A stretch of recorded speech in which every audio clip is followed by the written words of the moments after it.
All right, folks, we are live. Tonight's stream is a very special one because it is a collector's collective.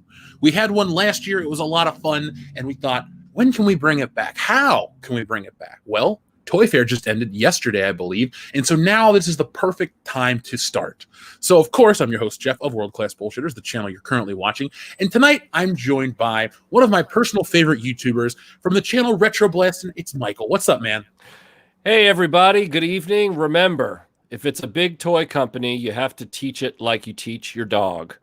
You don't teach it to not shit in the floor by picking up their poop. You teach them not to shit in the floor by rubbing their nose in it. Ooh. I feel like we're going to be talking a lot about that tonight. Yeah. Up next is the man who's responsible for this stream. He runs the channel TwoCentToys. He's a huge enthusiast of world-class bullshitters, friend of the Fandom Menace, and a good friend of mine. Ladies and gentlemen, Mr. Salvador.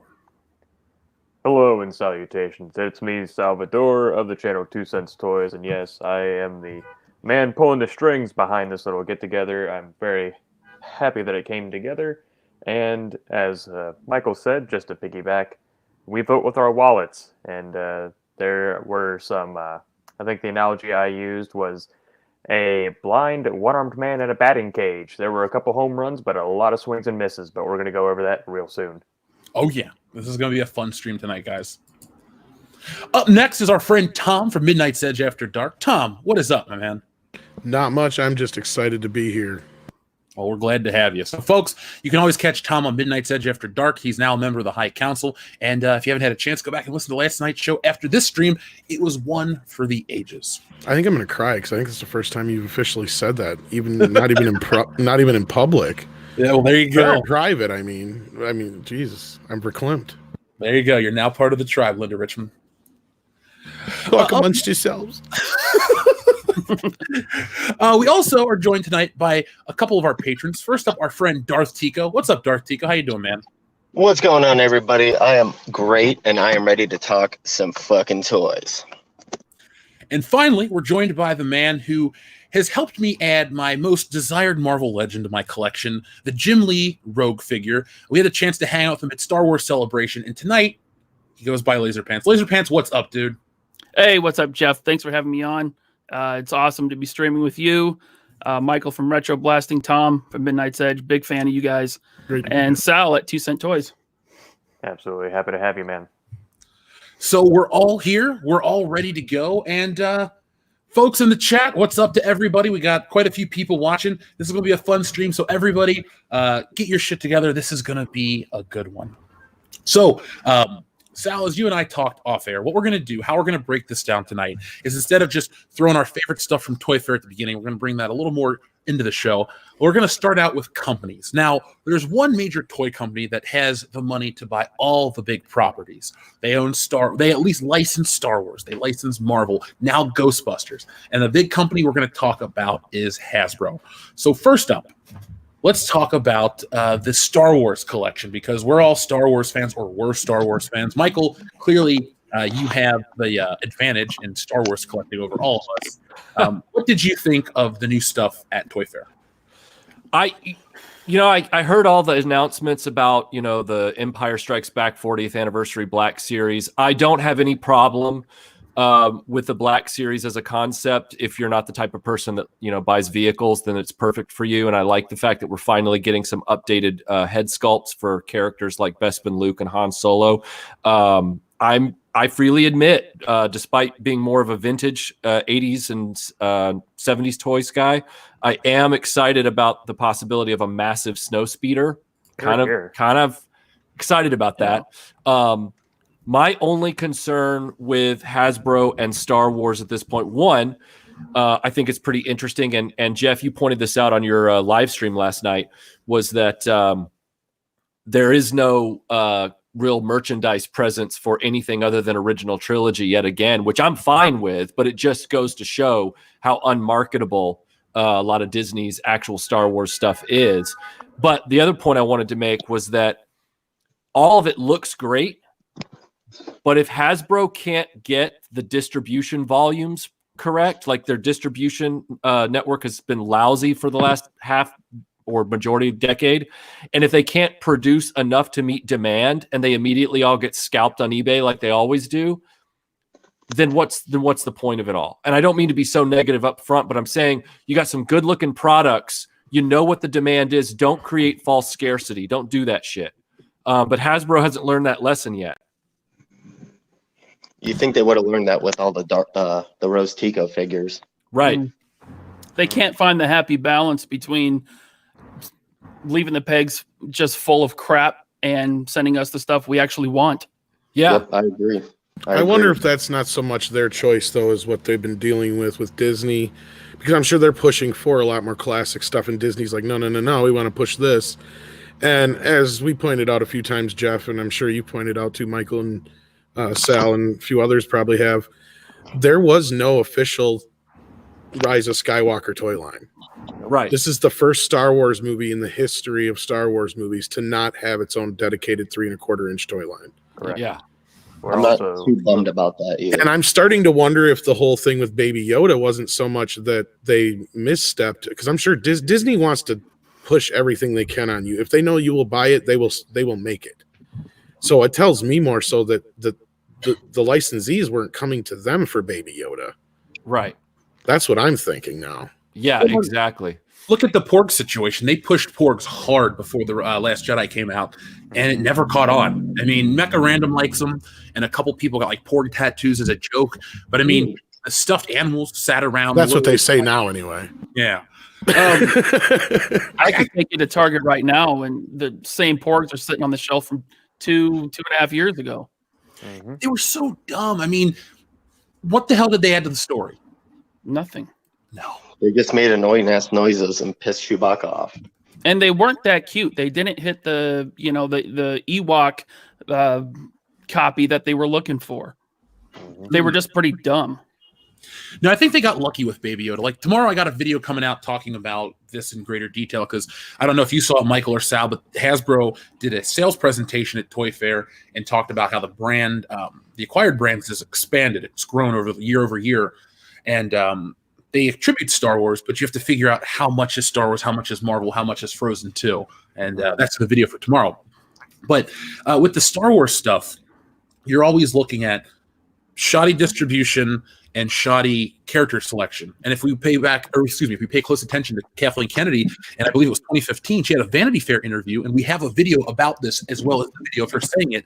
But she specifically chose to have Star Wars cater to a new audience, and that's why we had the Force for, I call it the Force for Diversity dolls, whatever they're called. You know what I'm talking about, like, right? You made a video on them?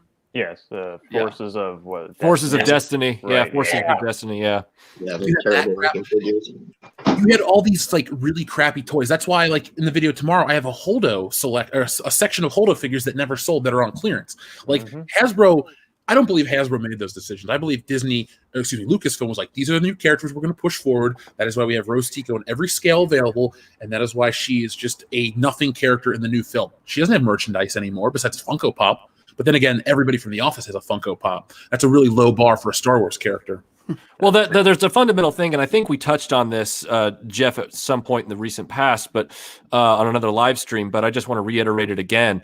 That movie, The Last Jedi, from a merchandising perspective, was the first time that it seemed like, even compared to Force Awakens, that there was no priority given to the production design and to Rian Johnson, like a mandate to say, regardless of what these characters do or don't do in this movie, you really have a mandate to make all of them look cool and make them look appealing as like merch for like costuming and stuff like that.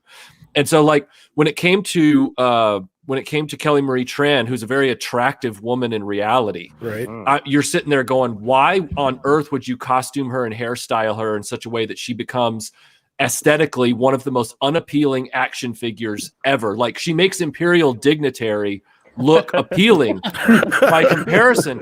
And you're sitting there going, wait a minute, this completely defies the logic of merchandising for Star Wars' entire 40-year history. And I'd sit there and go, wait a second. Like if I was Hasbro, I'd be like, look, I get that you guys did this way, but we're not going to make an action figure out of that because there's no way it's going to move. Well, not only that. Yeah. Sorry, Rob, my co-host always points out, and it's very true. They had nothing in that movie for kids to play with. They had no play sets. Nothing. What are you going to do? Milk the sea cow?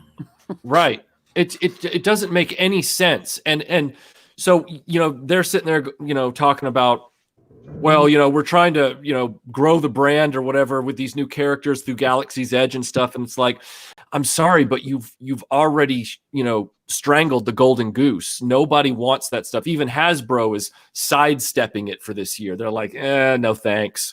We're going to do original trilogy stuff and maybe a few Baby Yodas and that Mandalorian guy who looks like Boba Fett. Thanks, but no thanks. Now I got a question. All the stuff that's coming through on screen here. Now, a lot of this, is this all Black Series stuff, or is this... Correct. Okay, Yeah, all right. Series. Yeah, the Black Series is, I'd say recently, probably within the last 15 years, has been a shift for collectors to go towards a 6-inch scale of figures. Myself, I dabble in vintage and the Black Series almost, not exclusively, but earlier in the show, I showed my camera. I probably have 6 of those Sand Troopers and Dewbacks. I love those things. So the 6-inch scale Snowspeeder that they've announced for only $120, which really shocked me. So you're basically paying $20 for DAC and $100 for the Snowspeeder.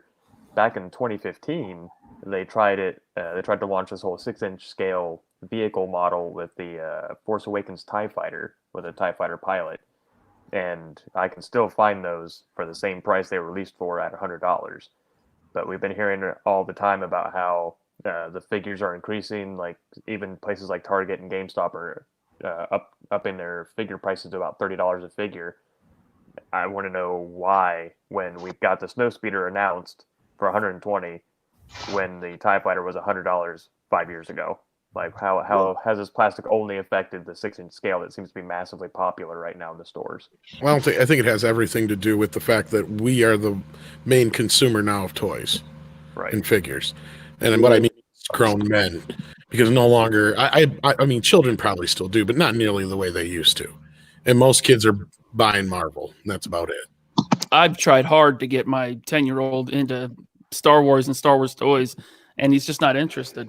He does like toys. He's not one of these video game kids that is on their iPad 12 hours a day, but kids will like toys if they're good toys, and what Hasbro's putting out for kids is crap. Mm-hmm. I agree. So I see there the Lars Homestead Gonk Droid. Well, Tom, to jump off your point, dude, we clearly are the audience for this stuff. I mean, if you go back and you go through, I mean, I know I spent a lot of stupid time over Toy Fair stuff, but I looked at almost every picture because I usually use news.toyark.com. That's my toy site because they seem to be very quick and reliable. But almost everything they're releasing is for people about roughly our age and slightly older. I mean, kids don't want Bill and Ted figures. Little kids don't really know who Beetlejuice is. I mean, yeah, they've probably seen the movie. Cartoon hasn't been on TV in almost 30 years. Almost all the stuff is exclusively for adults. That's why it's priced the way it is. I get that. I'm almost okay with certain things, except the Star Wars line, because the thing is, Star Wars can't have its cake and eat it too. They can't tell us that we're not allowed to criticize these films because they're for children, but then you price out children and you price out the next generation of children because you want our dollars.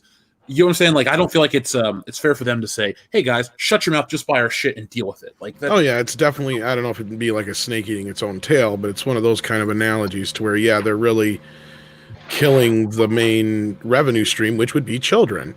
And when you make toys like this, that I don't know if you'd let a smaller kid play with any of these because they have way too small parts and other things that would break off and come apart and other accessories. So they're clearly not aimed at a younger child. And when you ask a 12-year-old what they want to do, they don't want to play with a toy. They want to sit on their phone and play a game.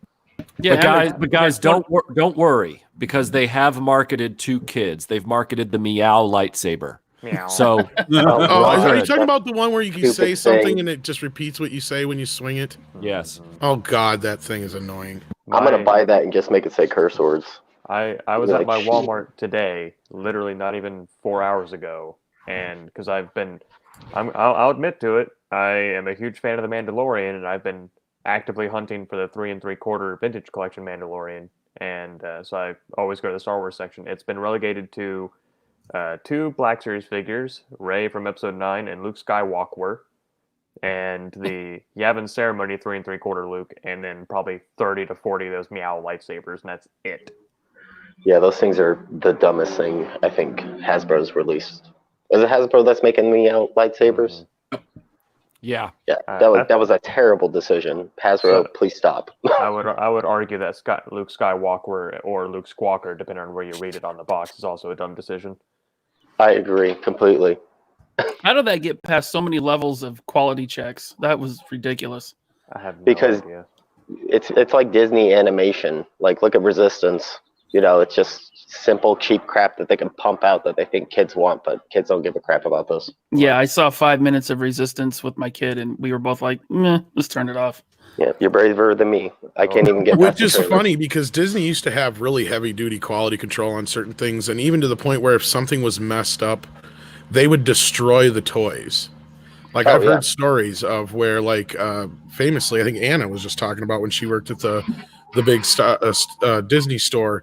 They had a version of Rey that had what was it, the wrong lightsaber or something like that. I can't remember because I don't remember if Jeff ever heard her tell this story or not. But yeah, it had like the wrong lightsaber in it or something like that. So they had to destroy all the ones they had in stock and restock them all and shit. It was crazy. Well, I never heard about that. the first Rey figure didn't come with a lightsaber. Or that's what it was. Yeah. Because the thing is, it wasn't that they destroyed the stock. They didn't want to spoil the twist that she's the fucking Jedi. Because if you guys That's remember, what it was. I'm sorry. Yeah. Oh no, you're fine. It's been a while since I heard the story too. Yeah. But you're right, Tom. They do still do that. I think they used to destroy him, but now what they did with the last Endgame movie is they had Diamond Select mold the Hulk based off of concept art, and it was wrong because they changed it at the last minute. Well, they just took those figures and sent them all to the Disney store as Disney store exclusives, and they're all sitting on the pegs. Paint is bad, the suit's wrong, and then they released the updated version to general retail. Wow, Well, I'm surprised they did that. all the Endgame figures had the wrong color quantum suits because in the movie they're white, but all the first wave of MCU Legends are all silver and gray. Yeah. And we'll talk about Marvel in a minute, but for as much as I'm very happy with the Marvel line, the MCU shit, man, they never seem to get that just right. It's always slightly off. Mm-hmm. Yeah, I would agree on that, Jeff. There's There's just always something. a day late and a dollar short. Yep, Always. agreed. So. Well, I wonder if that might be because of some of the licensing deals Marvel's had over the years. Because what's his face that bought Marvel years back, wasn't he? That was the thing. He owned a toy company originally, Toy Biz or whatever. Mm-hmm. I can't think of the guy's name now. Are you talking about Avi Arad? I think so. Well, my thing is, it's just guessing, but I firmly believe, as a guess, because they don't want to spoil things. They want to keep all these things under lock and key. That they think that the twist of these movies is what's going to sell it. But like, there was nothing in Endgame that was going to keep general audiences away if a toy spoiled it. Mm-hmm. Yeah, agreed. Especially if they had Rise of Skywalker toys. There was nothing in that movie that they could spoil that would make people want to buy some freaking toys. Well, like They- the only thing You have to spoil have is- toys for that. Sorry. That's very true. Yes, but even then, even if they had a 6-figure run for it, there was nothing they could spoil because the Knights of Ren came in the third movie, wasted. What are they going to do? Make another Phasma that's not going to sell? They tried hard with her, man, but that character was a failed experiment. Oh yeah. To kind of circle back to what I think you were going to say, Jeff, is I think one of the only things they could have spoiled in terms of the toys was what they call the worthy cap or the honor and glory cap. I think where he came with Mjolnir behind the shield. That's like the only thing. But even then, with that figure, his shield is cracked in half. So. Gotta give it to him though. The detailing on these figures is good. The ships look nice. I mean, everything looks nice. Mm-hmm. That probe droid looks fucking awesome. I gotta get that. It's. I've seen a couple of reviews. I've yet to see it in person, but it's a lot bigger than I thought it was going to be. And I like, at least in the back of my brain, and I think Michael might know where I'm going with this. It has a dual purpose for me. If I can get two, I can put one with my Empire shelf, and then I can have one square off against Cal Kestis. Oh, nice. Oh, that's pretty sweet. Yeah, not a bad idea. Yeah, those things were a pain in the ass in that game. I'm just going to say that. No, don't spoil it, Salvador. I haven't played yet. Don't spoil it. It's I call it baby's first Dark Souls. So it's oh shit! I suck super at Dark punishing, Souls, but it'll make you pull your hair out. Yeah, that's okay. Star Wars, decent Star Wars game is worth it. I mean, I will give them this.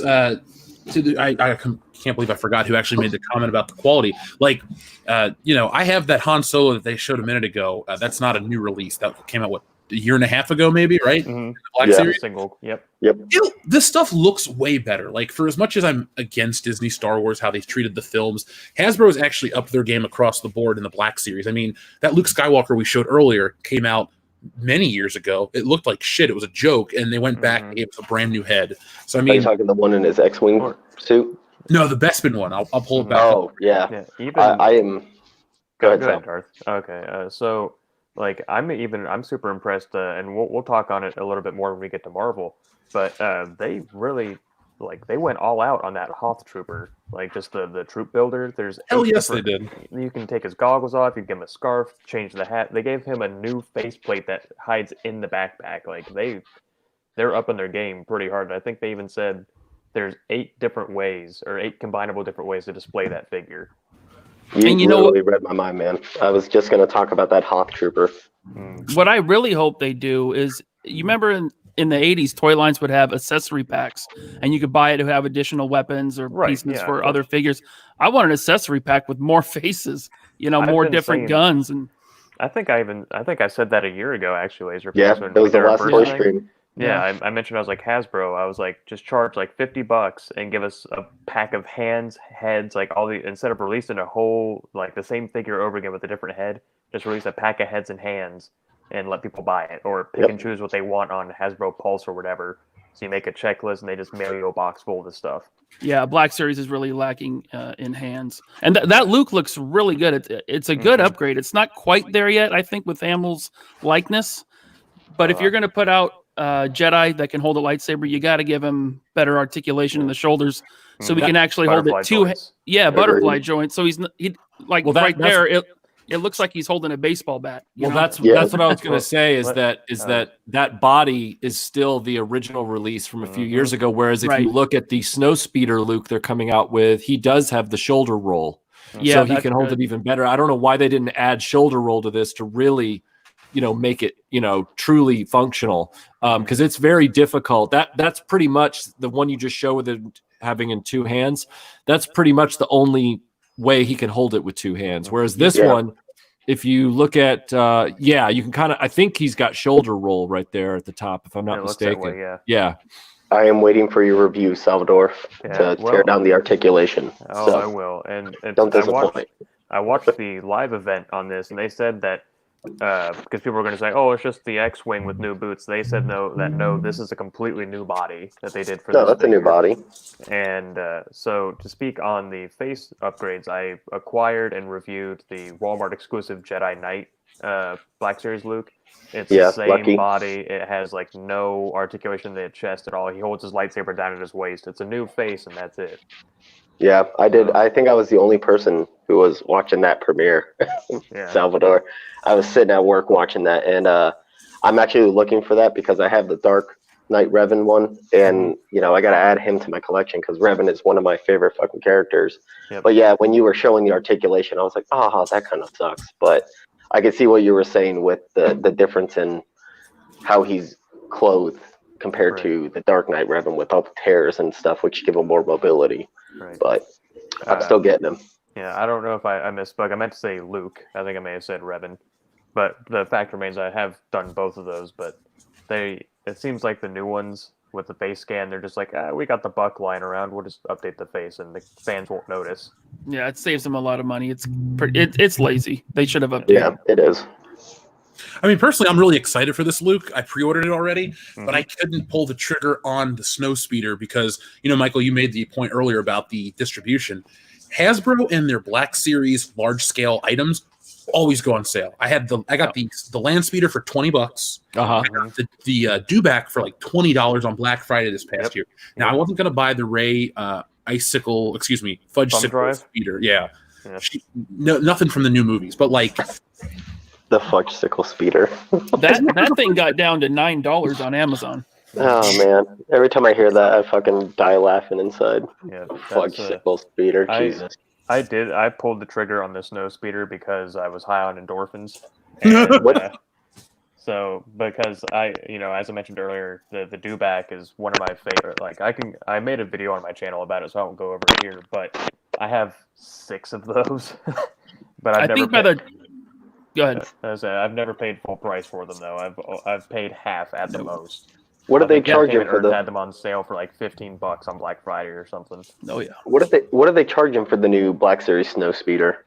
Because I've been looking for a price. Oh, really? 120? But it's more like $100 for the Snow Speeder and $20 for DAC. Because, like I said earlier, the TIE Fighter that they did in that scale was also $100. Yeah.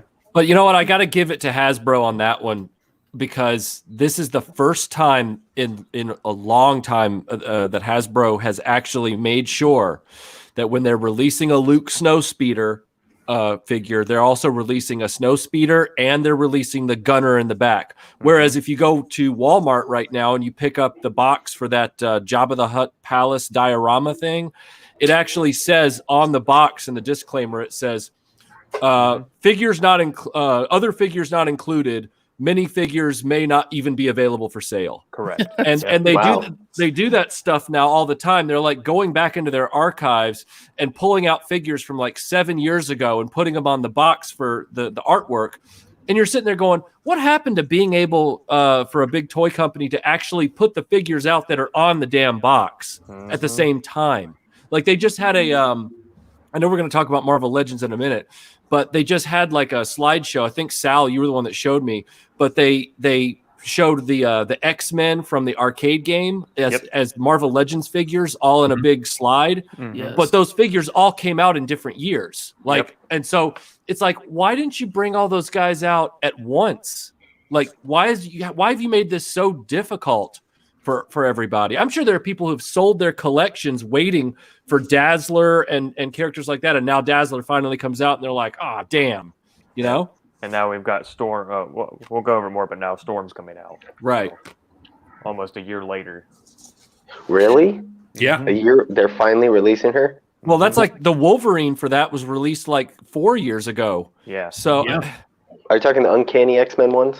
the Pride of the X-Men, like the arcade game beat 'em up cast, the Wolverine. Oh, okay. I know what you're talking about. I have been hearing though the X-Men licensing is going to open up a lot more than it was for a while.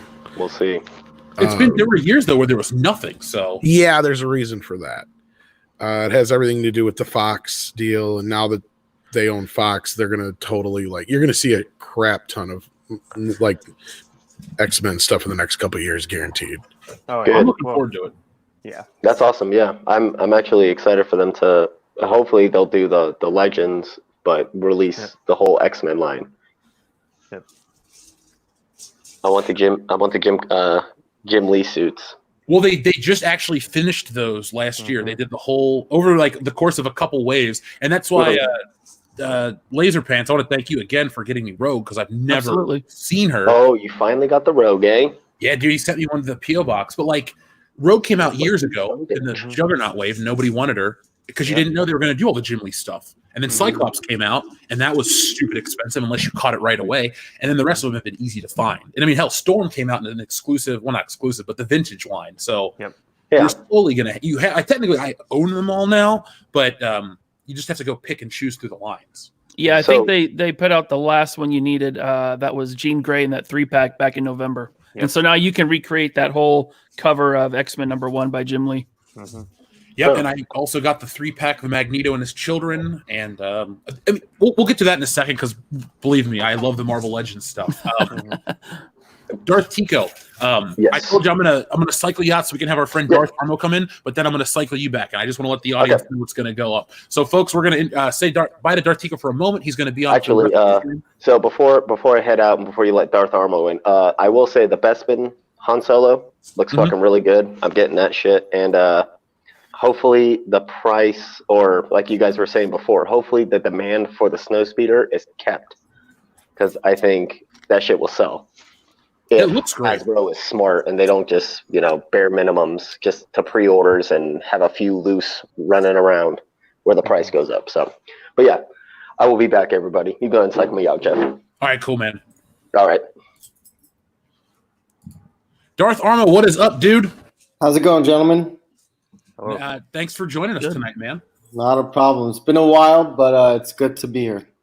So we were talking about Star Wars. We want to give you a chance to chime in on all the Star Wars stuff before we move to Marvel. Like I said in the private chat, what we'll do is we'll have you talk about Star Wars and Marvel, then we'll bring in Darth Tico to do Marvel and Ghostbusters, and then we'll just do it like that. Cool? Yeah, perfectly fine. No issues with that. So what caught your eye at Toy Fair from the Hasbro Star Wars line? I mean, a lot of those are figures that have already been released, but I think because of the new 3D printing technology they have, they're an improvement on a lot of those figures.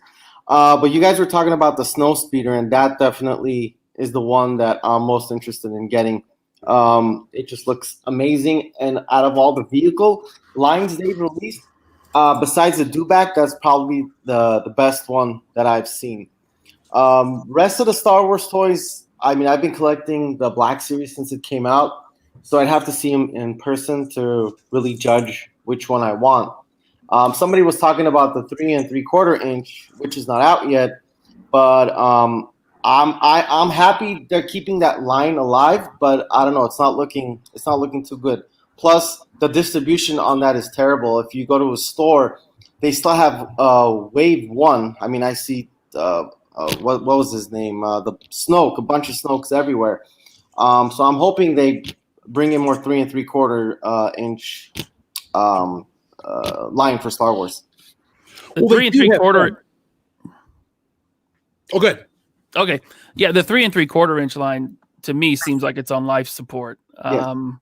It's been so bad that I've gotten completely out of it, and I just focus on the 6-inch now. Oh yeah, I mean, I've been collecting that line for such a long time, and I almost gave up on it, but they kind of put a resurgence to it, and they were bringing it out. But the problem is it's just very hard to find. There's like Dr. Afra I never really saw, and so I don't know if it's just the way Hasbro does it or the way the stores order it, but if there was more of an availability, maybe it'd help. But yes, I agree. Most people have switched over to 6-inch. I think the only ones I've seen on the shelf are like Snoke, Jyn, and Rey. Oh yeah, the women figures since the days of collecting have always been ones that are either very hard to find or always on the shelves.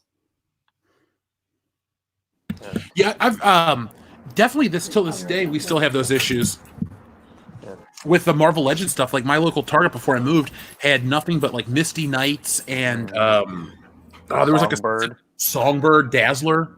Well, the problem with Target is it's the way the DCPI, the way they code out their figures. So a new Spider-Man line comes out and it doesn't go on clearance because it shares the same item number as it did with, let's say, Misty Knight. So you have in their system, it pretty much shows they have this much in stock. So whoever's handling the toy section is not going to order more. And if they do, you really don't know what you're going to get. There's a Target where we live, Jeff, around there. They've had that Misty Knight for about 4 years since the release, and finally, about a week ago, someone either bought it or they finally put it on clearance. Which is sad that they will hold on to something for that long because they don't put out new stuff, and it sucks. There was that Star Wars glut for I guess it was between 7 and 8, where they wouldn't, like the Rogue One stuff just sat there for a while. A lot of stores in Cincinnati. So Rogue One stuff still sits. There's if you go to most of the Walgreens in our area, they still have the Rogue One toys. No one just bought them. They were flooded in Toys R Us and other stores. I mean, they all made it to the clearance stores, as your videos show. Well, dude, I went to I went to Hollywood when I first moved out here. We went down to where the like the Man's Chinese Theater or whatever it's called, Grauman's Chinese Theater is, and there's a souvenir shop right next door, and they had Episode 7 toys that had clearly seen better days because the boxes were all sun bleached. We're talking, besides the Black Series figures, they had mugs, they had Funko Pops. These things just sat and sat and sat. I don't know. I guess I know what it is. It's to make a profit. They think some sucker's going to come buy it. But in regard to this stuff, like, it doesn't go anywhere, and it only hurts, continuing the line. Hopefully, I mean, some people like online only. Some people like to go out and hunt for it like I used to. But I just hope we can find a way to keep shit moving forward, because I don't want to be, spending all my time going out hunting for shit. And it's like, oh, we still have the same general, what's his name? Ben Mendelsohn's character from Rogue One, the same that guy over and over and over again. It's been 4 years. It's time to move on. Yeah, I mean, good thing with Marvel that you've seen a lot more change where the like you always say in your videos, the Marvel Legends do not sit. It got to a point about a year or two ago where they kind of got stagnant, but ever since they've been releasing line after line, you're getting about a new line every almost 2 months. They've been moving, which is great. So you see different characters come and go. Oh yeah. Well, let's start talking about Marvel. Anyone have any final thoughts on the Star Wars stuff? I do, actually. Yeah. Before it's not even really what I have to say. Before we leave Star Wars completely, there's technically two things we haven't addressed yet, and I'd really love to hear Michael's thoughts on them. The second wave of the retro collection and the board game with the Snowspeeder Luke and the blue lightsaber. Yeah. Okay. So if they've finally brought out a retro collection that, one, they bring out enough to meet demand, because that was a joke the last time. And two, they actually know how to engineer them so that they can hold their weapons, which you would think would be a basic feature of an action figure. You think Hasbro could figure that out. If they've done that, then I really don't have a problem with it, because from the close-up photos I've seen, it looks like they've even made some subtle tweaks to some of the designs. Like Bespin Luke finally has 2 functional hands rather than just one. Yep. Got that yellow lightsaber, though. Yeah, and the left hand to show you that it's not a karate chop hand, to show you that it's an actual, Yeah, which is great. The other thing is the board game with the Snowspeeder Luke. That's just, it's a repeat of the Tarkin. And my problem is that the Tarkin was like, how do I put this? It was too little for what people actually wanted. Like, they wanted a Tarkin, they want a Stormtrooper Han, they want a good slave Leia, they want a good slew of Kenner style figures that never got made. Exactly. And this is just like, it's like a drip from a faucet, and everybody's like, turn up the water, and they're refusing to do it. And it's like, you could print money if you did this way, but they're like, nah. And I don't understand the mentality. I really don't get it. It blows me away. I feel like the biggest absence, and I don't know why no one's thought of it yet. Like, it just seems, it's one of those things that it just makes sense. Like, how have they not done this yet? Like, they could literally start up their own money minting factory if they wanted to. All they have to do is give us Kenner style Lumpy. I want Lumpy. I want Itchy. I want Mala. Well, yeah, they could even do the Lost line from Kenner, the one that they pitched to Lucas after Jedi, with the whole return of Grand Moff Tarkin and the Mongo Beefhead Tribesman and the Sand Speeder and all that stuff. They could do that tomorrow, and they're not doing that either. So, I mean, there's a lot of stuff people would buy. Even I freely admit, there are people out there, it wouldn't be me, but there are people out there who would buy like an expanded figure line for droids and Ewoks from the animated shows from the 80s. They would do that. They're not doing that either. Wasn't there Kenner prototypes of the Chewbacca's family from the holiday special? Yeah, I thought so. Yeah. In fact, I think Gus Lopez might own those. So what they should do is bring out, speaking about droids, they should just bring out Blix. There are a lot of collectors that I think would want a Blix for their shelf, but don't want to. What does he go for? Like $50,000 or something like that? Oh, yeah, there's a great fan customizer. And when I say customizer, I mean he manufactures the figures. He doesn't cobble them together. Called Pro Customs, and he actually sells Blix, recreated Blix. So if you want a Blix for an affordable price, I'd go to him. Hey, Michael, random question. Caught my eye. I don't know the answer. Does Bespin Luke share the same head as the vintage Luke from the first 12 back line, or is it just slightly changed? I think it's only slightly changed in the neck attachment, because they changed the way that the head attached to the body between the 1978 wave and the 79 wave. So the head sculpts are very similar, but there are some versions of the Bespin and some versions of the Farm Boy head sculpts that don't cross over. Okay. So like there's a brown-haired There's a brown or maple-haired Luke that looks very similar to the maple-haired Bespin Luke. And there's a blonde-haired Luke that looks very similar to the blonde-haired Bespin. But then there's a blonde-haired Bespin Luke that looks a lot like George W. Bush. And he doesn't cross over into the farm boy Luke. So, yeah, it's like that. Okay, because I was Sal knows what I'm talking about. I'm working on a project to fix something with the comic, so I had to do a lot of research on vintage Star Wars figures for that. And I looked at Luke because he's the basis of one of the things I had to make. And I'm like, is his head exactly the same as? And then I didn't really think of it, so I just thought I'd ask you instead of trying to pull my hair out over it. Yeah. So Sal, what was the other thing you wanted to ask Michael about the Star Wars line? That was pretty much it. But I really wanted to know his because. I don't think he really got a word in edgewise. And being the resident expert on Bespin Luke, I wanted to know how he felt about the Black Series, the 40th anniversary update. Oh, I think it looks great. I mean, I feel stupid because I had to track down the blue stripe, the old one, the original one. The blue stripe one. Just a few months ago because I was working on this video that I ended up never making about the 6-inch scale phenomenon. And I got him I fortunately got him at a great deal with a bunch of the other Empire figures. But now he's, I at the time I was like, God, his face is horrible. Like it was really, really bad. Like even for a few years ago when they didn't have the 3D printing or whatever, 3D scan or AI or whatever they use now, it was still really bad. And now that he's coming out, I'm thrilled. I'm really thrilled, but it makes me wonder, what am I going to do with that other Luke? There's got to be some custom thing I can do with him or something. Maybe I'll give him like a mustache and paint his hair a different color and make him another Rebel pilot. There you go. Yeah. Or you could be like Pixel Day and it's comparison time. Well, yeah, I'll do that after the comparison thing. Yeah, for sure. Yeah. Michael, the reason like Bespin Luke, the original release, and like the first, like Han Solo Black Series is one of the biggest missed opportunities, in my opinion, of the first couple of waves. I think he was wave 2. His neck is like a giraffe. It doesn't look like Harrison Ford. I think the eyes are the wrong color.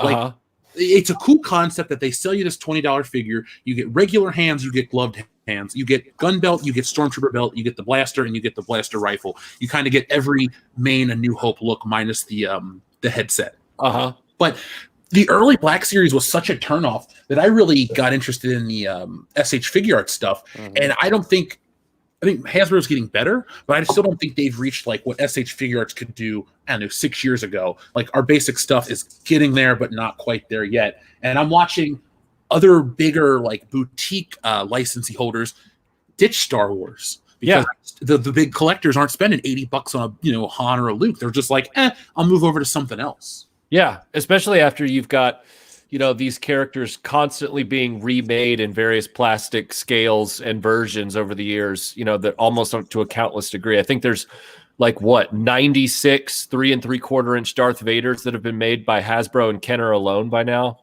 And, there comes a point where it's just like, I'm just tired of buying this character over and over again. Now, that being said, I've been watching the SH figure art stuff like a hawk. And the moment they offer up a Bespin Luke, I'll jump on it. But I haven't seen them do that yet. So have you seen their Hoth Luke?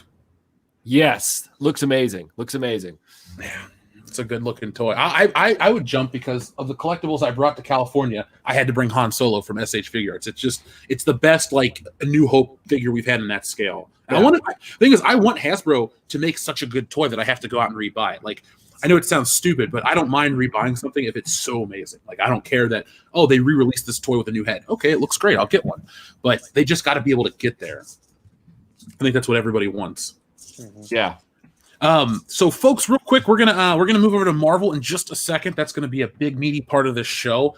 I'm gonna read the super chats right now, and then we're gonna move over to Marvel Legends. So first off, we have our friend Mark C. Messenger Track. Thank you very much, Mark. Chris Canmore, huge super chat. Thank you.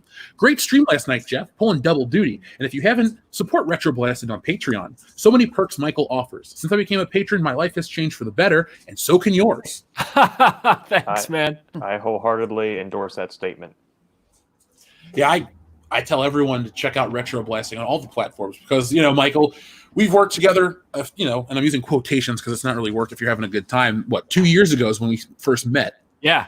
And so I've been watching your stuff from years before that. I told you the yellow lightsaber video, Yes. I saw that. I went, this is the guy. He's not afraid to call out vintage Star Wars on shortcomings. That's right. He calls it like he sees it, and I dig that. So I appreciate that because I grew up with it too. I was there in the day. Like this isn't like it's not some hipster review of it, by somebody that didn't grow up with it. And so there were a lot of people that gave me a lot of flack for that. They're like, I can't believe you grew up with this stuff and you're dogging on it. I'm like, I'm not. I'm just pointing out 40-year-old thoughts, meaning I've had these thoughts since I was a kid, and somebody's got to say it.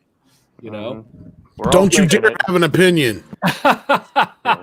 And that's actually how I found you. I Googled one day because I was like, why the hell did he have a yellow lightsaber? And your video was the first thing that popped up, and I've been subscribed and following ever since. Thanks, man. So, our friend Mark C says, looking forward to the Mattel's new Masters of the Universe Origins line. I know it wasn't displayed, but has anyone heard anything about a new Castle Grayskull? Not a new Grayskull. Otherwise, Andre would be very pleased. The only thing I've heard is I think it's Super 7. They're still doing that Snake Mountain thing, or have already done it. I think that's like the last new thing, unless you count Mega Constructs, get Grayskull. Yeah, that was a Kickstarter, wasn't it? Didn't they kickstart that? Mm-hmm.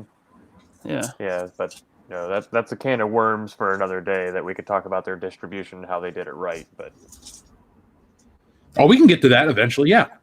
Okay, I mean that'll actually make its way into the conversation eventually, since we're talking about Hasbro and Marvel and HasLab. Okay. Oh yeah, we definitely got to talk about the HasLab shit. You were freaking out over that, man. So was I. Oh yeah, I was giddy as a schoolgirl. It looked like they had some good figures and stuff, but yeah, I don't remember any Castle Grayskull or anything.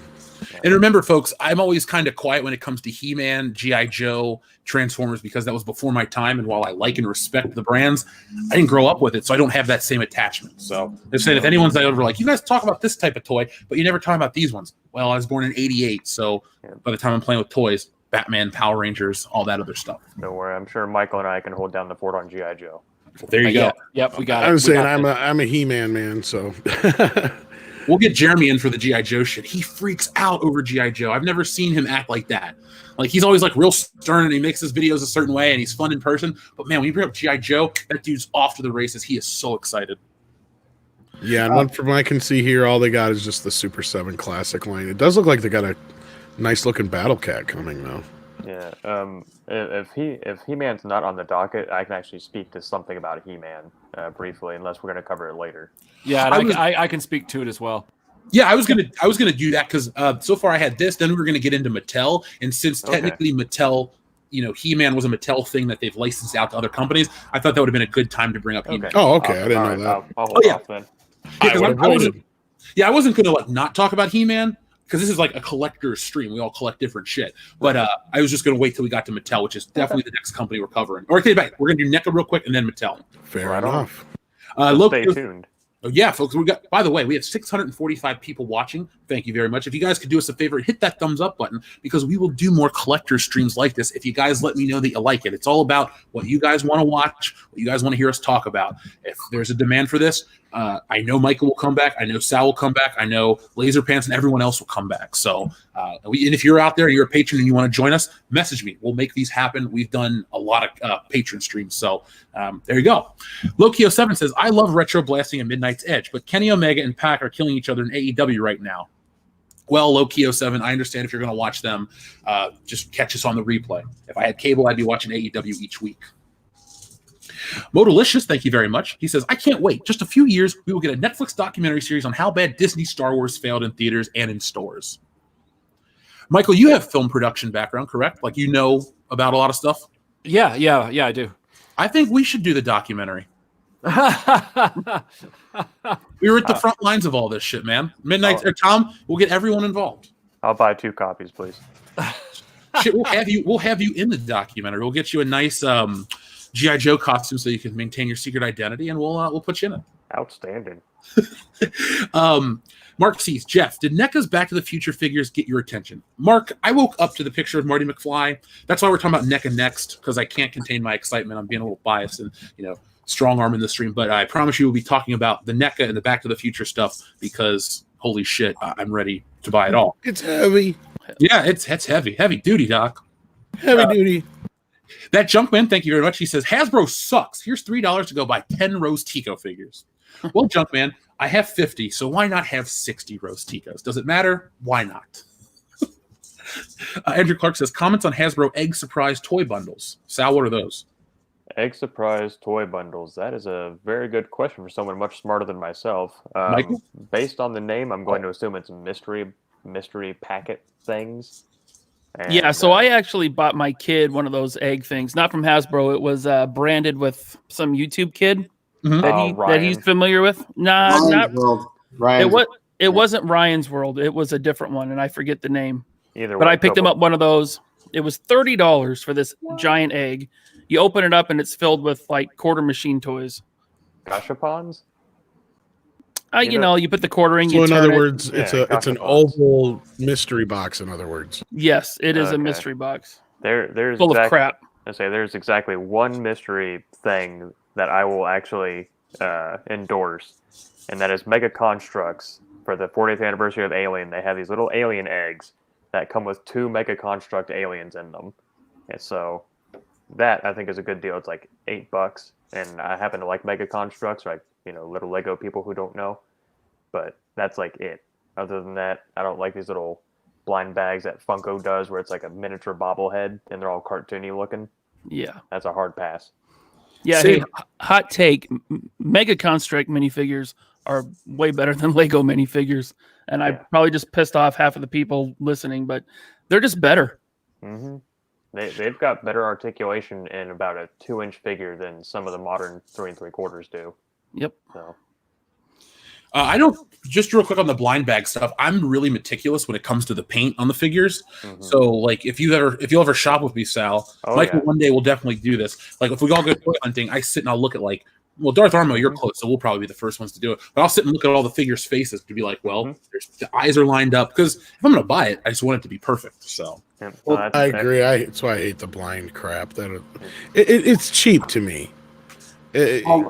Look what Star Wars did with their supposedly mystery figure box, and it ended up being the same figure, same comic book, same beanie. And they were advertising it. People were buying it thinking you're going to get a different kind of character. Oh, yeah. I remember those. So let down. I was so upset when that happened. Yeah. The way I justify those blind bags, because my kid likes to get all kinds of these different blind bags. The way I justify it is that when I was a kid, I bought baseball cards, Marvel cards. Those are blind bags. Yeah, but see, the difference between a trading card and those blind bag things is, unless you've got a bunch of friends that are buying a bunch of the blind bag stuff too, then you can't trade them. That was the whole point of the cards, is if you got extras, you could trade them off to your buddies and stuff. Because we were really big into like the movie cards and TV cards and stuff when I was a kid too. And that wasn't such a big deal. But that's where I got burnt too on a few card boxes. I'd buy a whole box of wax packs, and I wouldn't even get a full set out of them.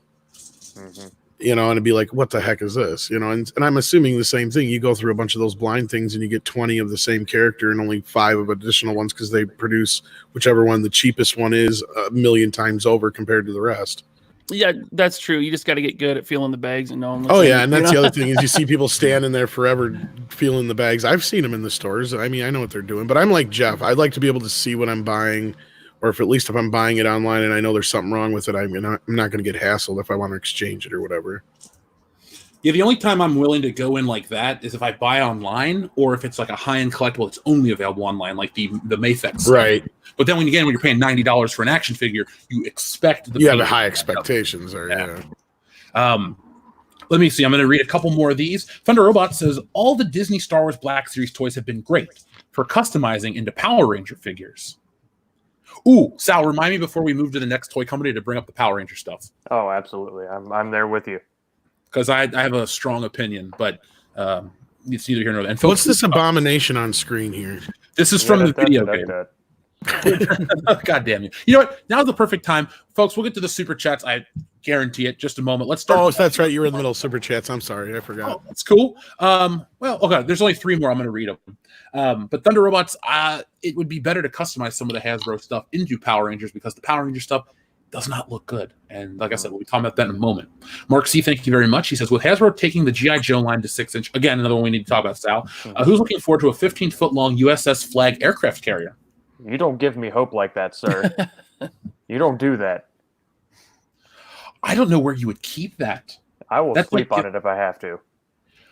You know, if I had the space and it wasn't like, you know, a mortgage, a 6-inch scale Millennium Falcon would be an easy sell to me. I'm just saying, Hasbro. Just saying. Well, it's easy. You see, you could live in it and then just rent out the smuggler space. You know, like sublet it. Well, I live in essentially the smuggler space in this apartment, so I mean, yeah, what the hell? It's a step up.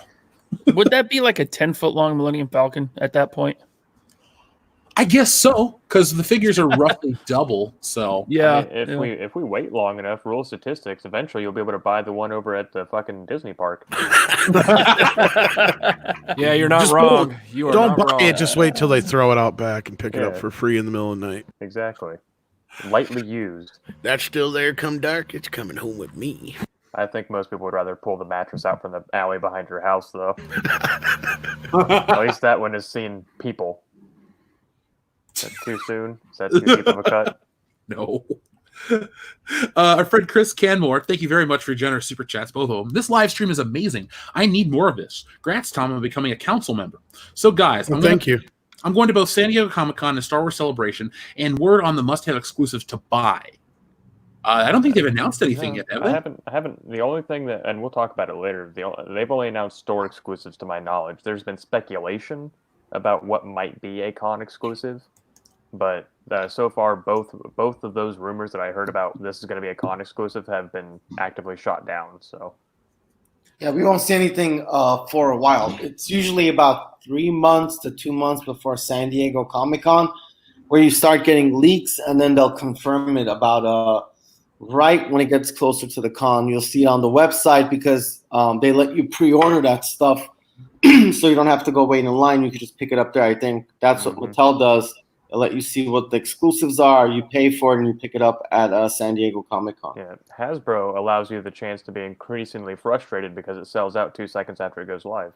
Oh, that's the worst. Yep, that's the worst. Their website crashed over the weekend. It did. I was getting ready, and I think I sent you a screenshot, and they were supposed to go live at 12:30 my time, and it was like 12:25, and it was like, if you're an admin on this website, please log in. And I was like, uh-oh. Yeah, I got lucky. I'll talk about that in a moment. Chris Kenmore, thank you very much again. He says, here's the question. What is going to be the must-have exclusive at both San Diego Comic-Con and Star Wars Celebration? What do you think of Gentle Giant? I picked up their droids line at San Diego Comic-Con, and I love them. Also, any insight to any con exclusives? We don't, like Darth Armo said, they usually don't announce that till a little like closer to the convention. Okay, I was at Star Wars Celebration. So are you, Laser Pants. Yep. Did they have exclusive? Was it just like early access, right? Yeah. So what they've done, and this includes San Diego, is they'll take a regular figure from the line, put it on a retro card, or take the retro card and make it chromium or foil, and then that will be the con exclusive. So like for San Diego a couple of years ago, they put Pilot Luke for the Black Series and on the vintage card, and they made it shiny. And that was the con exclusive. But you could still buy that figure at stores. And then at Celebration, it was Darth Maul and Obi-Wan from Episode 1 on the old Power of the Force 2 cards from like 99. The Phantom Menace cards, yeah. Yeah, the Phantom Menace cards.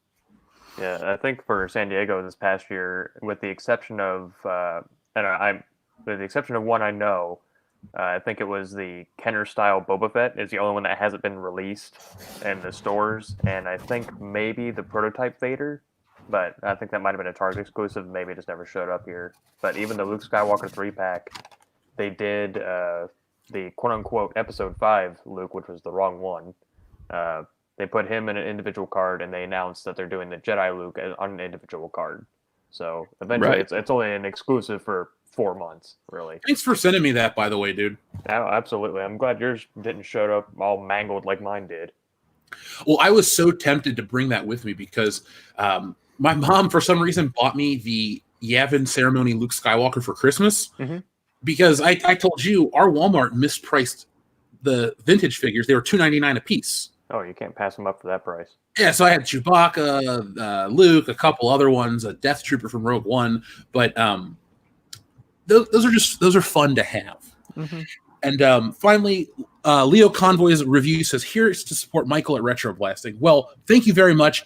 You can find Michael on YouTube. You can find him over on Patreon, and he like Sal says, he puts out a ton of content. So everyone go check that out, and make sure you're also subscribed to 2CentToys, because if you like this stream, yes, even the car outside likes it. If you're enjoying this stream, it is the one man is responsible for it, and it's not me, it's Salvador. So show him some love. Make sure you subscribe to his channel, and he's a friend of mine, so we'll be doing streams together in the future, and I'll be jumping over on his channel and stuff like that. So you guys do not want to miss anything. But there we go. Absolutely. And Yeah, I subscribe to second Leo that. Convoy. Subscribe to Lio Convoy. He does great stuff, and Michael can attest to that. Oh my God, Lio Convoy! You want to talk about the voice of honesty and just fearlessness? Lio Convoy Thomas is the man. So, like, definitely, if you like straight talk, subscribe to Lio Convoy for pop culture. Well, I'm going to subscribe to the channel right now. You will not regret it. Yeah, I love talking about this kind of stuff, and I always like to have people on the channel and have fun with everybody. So there we go. Subscribe. There we go. Thundercats ho. All right, so this is the portion of the show I'm second the most excited to talk about, the Marvel Legends from Hasbro. As I alluded to earlier in the stream, 2019, I bought almost every Marvel Legend figure there was because they did X-Men. They had interesting Build-A-Figures. I just kind of felt the urge to get them all. I had never, even as a kid, I never really felt the urge to get everything from a toy line. Like, I had all the Power Rangers, but I didn't really want the bad guys. I had all, the Spider-Man stuff, but I didn't really want every Venom and Carnage and Doc Ock. It was dependent upon what I liked. But last year, Marvel sparked something in me, and I got pumped. And I had, like I said, I bought almost everything. Now it's 2020. We see the lineup that's coming up, and I can't say the same thing. But before I start bitching, let's start with Darth Armo. What were your thoughts on the presentation / reveal of the Marvel Legends toys from Hasbro this year? I thought I didn't really think it was an improvement. I thought they kept up to what they've been doing. Some of these figures have already come out, so they're kind of repackaged with a different Build-A-Figure, like the Gameverse Wave. A lot of the figures that are out were hard to find at one point, like the AOA Sunfire, and a couple of other figures that I saw were impossible to find, and their value would skyrocket. Like the Red Hulk. The Red Hulk Build-A-Figure was actually from Target exclusive, and now, of course, it's a Target exclusive, but you're buying the whole set. One thing I'll say, which I think Hasbro might go for, is they might get rid of the Build-A-Figure. And I don't know if you saw, they're selling the Hydra Agent for $14.99. No plastic cover, just the box to get the Hydra Agent. I believe we might see single figures like that. And instead of having the Build-A-Figure, you're going to get a box like with the Hulk, with the Red Hulk that we see.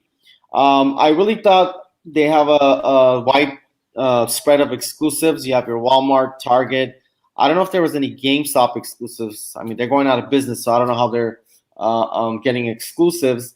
But overall, it was a great presentation with a lot of new figures. I'm a completist. I've been collecting Marvel Legends since the new release came out after Toy Biz.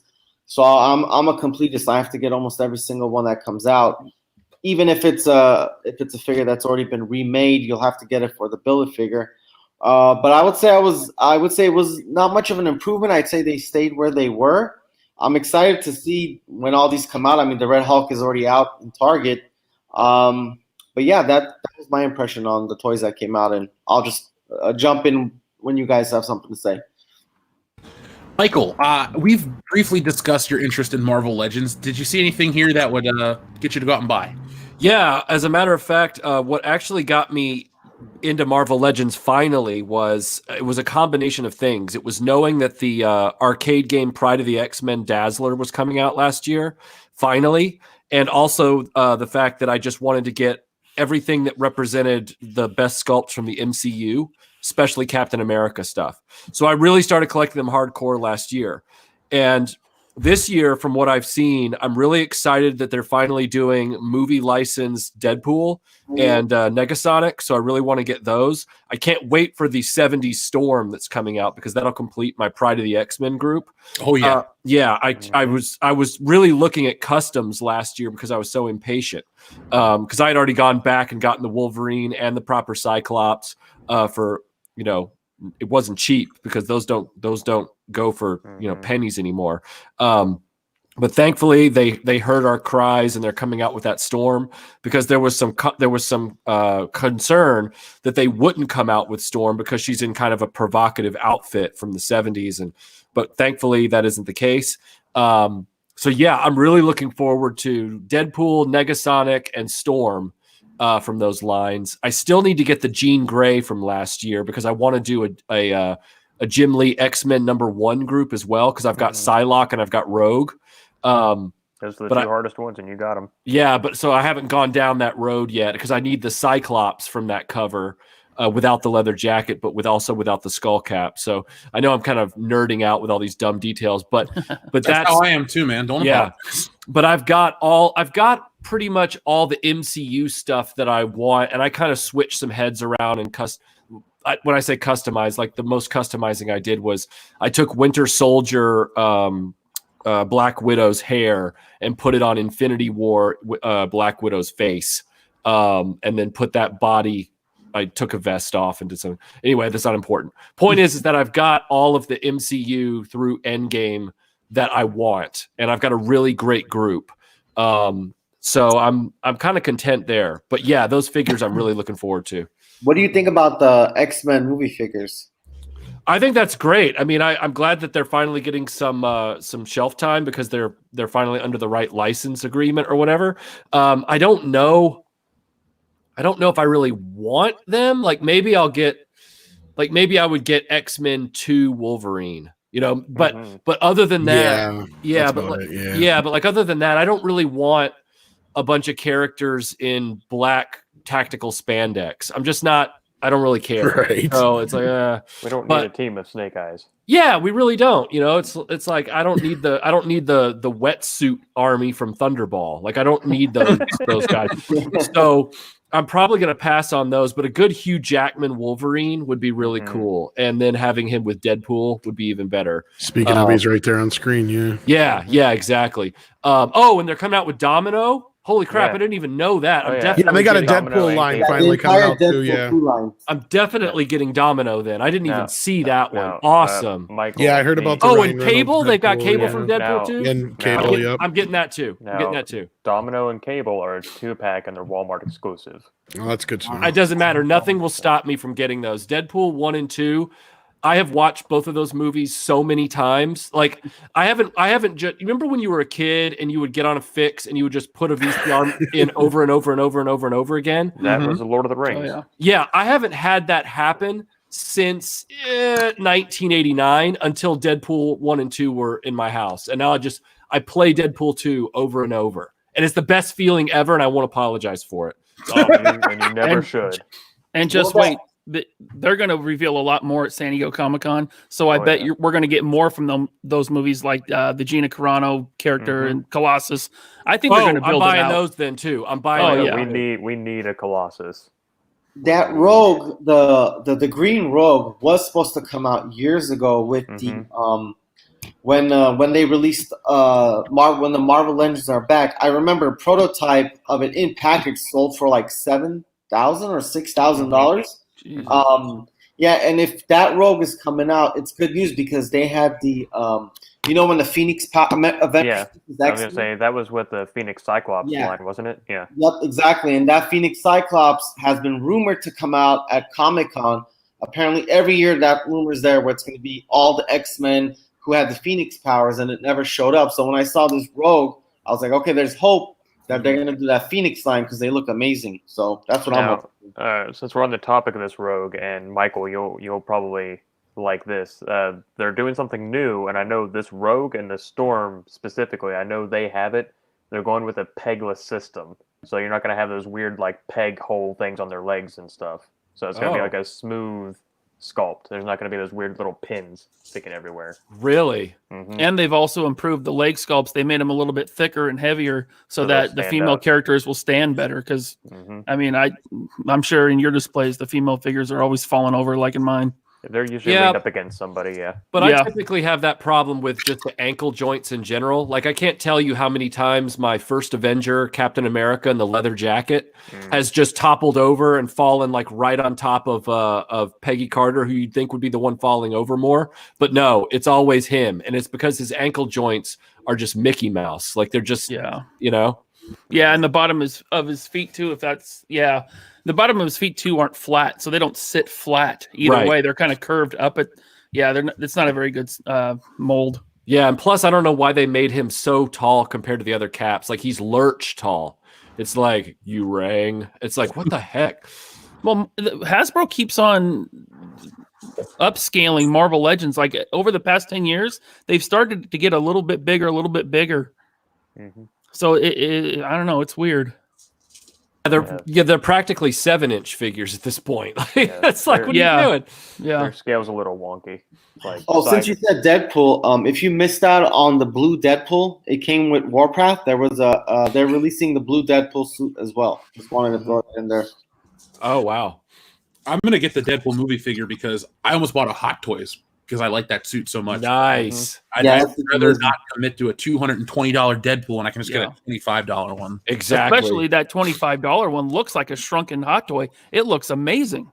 Yeah. My buddy Adrian, who I had the pleasure of meeting in person, he lives in Australia. He's a huge Deadpool fan, and he knew I was collecting the Marvel Legends, and he found out that I didn't have any of the previously released Deadpools, and there was one that kinda sorta looked like the movie one, but not quite. You know, it was still more comic book. Yeah, and he sent me that. He sent me that one, and it was like that. That one is now the center of my display for all my Marvel Legends. It's like he's kicked Captain America out of the way to take center stage, which is kind of funny. I like to display my Deadpool and my Star Wars display. Nice. I think the only Deadpool figures I have are the gray one, because I bought the whole Sasquatch wave because I got it super cheap, and then I bought the comic book styled one. I don't remember what wave it was. It was just the Deadpool wave, but he didn't come with any build-a-figure parts. He came out. He came out with the one that Rogue came out, the hard to find Rogue. Yeah, Juggernaut wave. The Juggernaut wave, yeah. Well, they put out the '90s look in that same wave with the gray X-Force Deadpool, but he only came with swords. He had no guns. That's the one I have.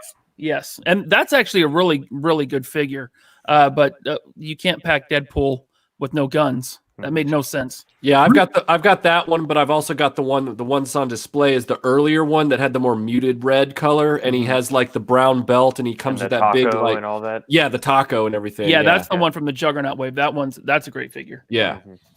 I'm surprised. I know, how PC culture gets kind of out of hand. I'm glad that Marvel packs all their figures with regular weapons. Because remember back in the 90s when everything had to be a laser gun, or they didn't come with weapons, they couldn't represent violence. Like the Black Widow figures, they just come with a bunch of guns and effects like that. I'm glad that we don't live in an era where they're afraid to put guns with figures. Because a couple years ago, I felt like that would have been a possibility. Well, no, a couple of years ago they were. In fact, some of them were actually the same mold as a Nerf gun, just scaled way down. It was horrible, and fans complained, and they actually started packing in realistic looking guns. Yeah, they have to, because like we said earlier with the Star Wars, I know kids play with Marvel figures. I've seen kids in public with Marvel Legends. I'm never making that argument, but a lot of we're all grown men. Darth Armo has every one. So I mean, a lot of people are investing time and money. So I get you need to hit that sweet spot. I think Marvel Legends is like the perfect sweet spot toy line for kids and adults. Yeah, of all the lines I collect, Marvel Legends are the only ones that my kid's interested in. Let's see, Tom, any thoughts on the Marvel Legends stuff that we've shown? It looks all right. I'm not as big of a Marvel collector as I used to be. I mean, I collect a few things here and there, but it's kind of like Star Wars, like we were saying earlier. You're getting to the point where there's just too much of it, and even if you pick like one character, sometimes there's way too much of it. So outside of maybe some of the X-Men stuff and some of the Deadpool stuff, I'm not going to probably be too interested, but I might pick up the Wolverine one and the Deadpool ones. Yeah. I'm with you on some of this stuff. Doesn't look too interesting. Like Sal, we've talked off air. The X-Men Age of Apocalypse stuff, I have no interest in it. I get that that's their big wave for right now, and you want to get Sugar Man, but I'm just like, these designs never did it for me, because I remember seeing this stuff as a kid, and I was just like, I don't really they don't look like the cartoons. I don't want to read this. So I guess I'm kind of a little biased, even though it's unfair. Yeah, I'm kind of like Darth Armel. I've been pretty complete. I bought almost everything they put out for the past 3-4 years, and this is the first year where I'm like, Age of Apocalypse. I think I can skip that. I just don't need it. Yeah, I don't love it. Like Iron Man 2020 looks cool, but it's just a reuse of the 80th anniversary figure. So I don't. Right. Plus, I don't really like it's. He's from what, an issue of a Spider-Man annual number, whatever 1985 year would be, or 4 year. So I'm sure he had other appearances, but that's not a figure that's going to get my money. But I will say this, Sal, and we're going to let you go next. That Spider-Man from the vintage collection that they're giving us. I am so ready to grab those. Yeah. There we go. All right. Well, I guess this is where the fun begins. So, I chose a few here on my display. As you can tell, I've got the Hulk, Spider-Man, and my customized Doc Ock that I gave tentacles to. I am most excited for the Red Hulk. I have every version of this Hulk so far. It's the same mold. It's just going to be red. And words can't describe how excited I was when it was announced, and then how crushed my soul was when I heard it was a Target exclusive. I was devastated. Now, Spider-Man, this is the coveted Pizza Spidey, which has been considered by many the best Marvel Legends Spidey. The new one, and Jeff and I were talking about this literally the night before Toy Fair. I was like, they need to do a retro-carded Spider-Man line, give us a Peter Parker and all that, and lo and behold, it happened. So during the live event, they discussed the new Spider-Man, and they said it is, from the ground up, a new Spider-Man. They've reworked all the points of articulation to where, like, they've fixed the hips so he can actually kick out, like, to a 90 allegedly, or above a 90. Like, it's going to be, now, I'd mentioned earlier their peg system, how you can see they've got these little pegs here. You can kind of see that little red poking out up there. Not you, Siri, fuck off. Now, it would seem logical to me to try and do a pegless system with Spider-Man, since we've been griping and moaning and like just vehemently despising this whole thing for years. Getting red pegs inside of blue arm. Yep. But, you know, what do I know? I just buy toys for a living. So there you go. Sit, stay, behave. I saw a lot of opportunity for customizing, because I like to do that sort of thing. I sent one of these off to Jeff. If anyone would like me to do such a thing, it's very easy to do. Now, some other things I'm most excited for, that Deadpool wave. I loved Deadpool 2. As people may know from my channel, I am a Cable enthusiast. He is my favorite Marvel character, so I'm definitely going to have to track down that Cable 2-pack, which is a Walmart exclusive, but, well, that's a conversation we'll come back to. And Warpath, I'm super excited because I need to do my, giant size X-Men #1, which means I'm still waiting on a new Banshee, but whatever. Let's see, what else did we have we discussed? Age of Apocalypse. Of course, I have to get X-Man because he's the alternate timeline version of Cable, and I love Translucence, so Sunfire is going to be an easy sell for me. And for some reasons that I can't explain, I want Sugar Man, but the rest of the line is going to be an easy pass. The Fox, I'm going to have to definitely get Professor Xavier, and he's going to be Patrick Stewart. I'm probably going to do something else with a McAvoy head. Maybe I'll make a fucking, what was that movie called? Split. Maybe I'll make a figure out of that head. And I don't know, that Magneto, I like the Ian McKellen head sculpt, but it looks like gigantic on that body. It's too big. Yeah, it does not look good at all. It So doesn't times one. Yeah, I'd much rather have a X-Men 2000 body for Magneto if I'm going to do Ian McKellen. And something that I think we haven't talked about yet is that War Machine that's coming out. Oh, that's a hot figure. Yeah. So I'd mentioned earlier with the Hoth Rebel Trooper how they're really like going hard in the paint with this like accessories. Like that War Machine looks outstanding. He's got that blast stand. All of his little weapon armaments have like little blast effects and everything. Like they're really going heavy with some of that stuff. And kind of ties back to a conversation Jeff and we had this conversation off air about the 90s Iron Man cartoon and the 90s Iron Man look. That War Machine's very aesthetically close to that. So I'm all in for that War Machine. Same. Yeah, and beyond that, that Gamerverse line, I was really confused. I thought it was. I think someone said it's a GameStop exclusive line or something, or maybe two of the figures are. But I thought the whole line was from that Avengers video game coming up. I guess it's only a handful of them. Like Leader's not in the game, but the Abomination Bath is, or something. Well, the Outback Hulk is going to be a GameStop exclusive. The rest are just going to be a regular wave. So yeah, that might be where I'm thinking of. But yeah, I'm more or less I'm pretty much all in for Marvel Legends. One of my hangups is that Punisher figure. We've got probably 10 other Punisher figures, and they're getting their use out of that motorcycle mold. That's for damn sure. Yeah. But why a motorcycle? Like why not just give us the battle van? I think they haven't revealed the whole thing, and there's heavy rumors that it's going to come in a set with the van, and the motorcycle will fit in the back. Oh, that's a game changer. Yeah. Sal, there's one thing with that Spider-Man. I'm still waiting for Marvel to release a. I'm sorry, you're waiting for what now? I'm waiting for them to release one that rivals the first Mafex release. Oh, yeah. That's still my gold standard for Spidey figures. I know it's a high-end one, but I have this and the comic paint version, and I love this toy. It's really fun. Yeah, I think that was the... No, say the other thing is you and I had talked about this, Jeff. There are very few comic book characters that their actual, like, their alter ego is as famous as their superhero persona, and Peter Parker is one of them. And I was wondering why it took so long to make a Peter Parker character or figure, and we're getting one with the Spidey Sense head sculpt. And the only thing, which I'm going to fix it myself, are the glasses. How they're silver. I mean, I can cut those out and make better glasses, which I'll probably end up doing. But I'll send you mine to do that for me if you don't mind. Oh, absolutely. That'll be no problem at all. And then they give us a 1-2 punch with a Gwen Stacy with a Mary Jane head sculpt to knock them both out at once. Who do you think is going to be the rest of the wave? The rest of the wave. There's only 3 they've announced. So yeah, here's what I think. I think that the rest of that wave, because it's usually about 6 figures on the retro card backs usually. So it gives us 3 with wiggle room. We already got a Scorpion. We kind of have a Shocker, but it's been, I think 2015 is when he came out. So they just did Hydro Man.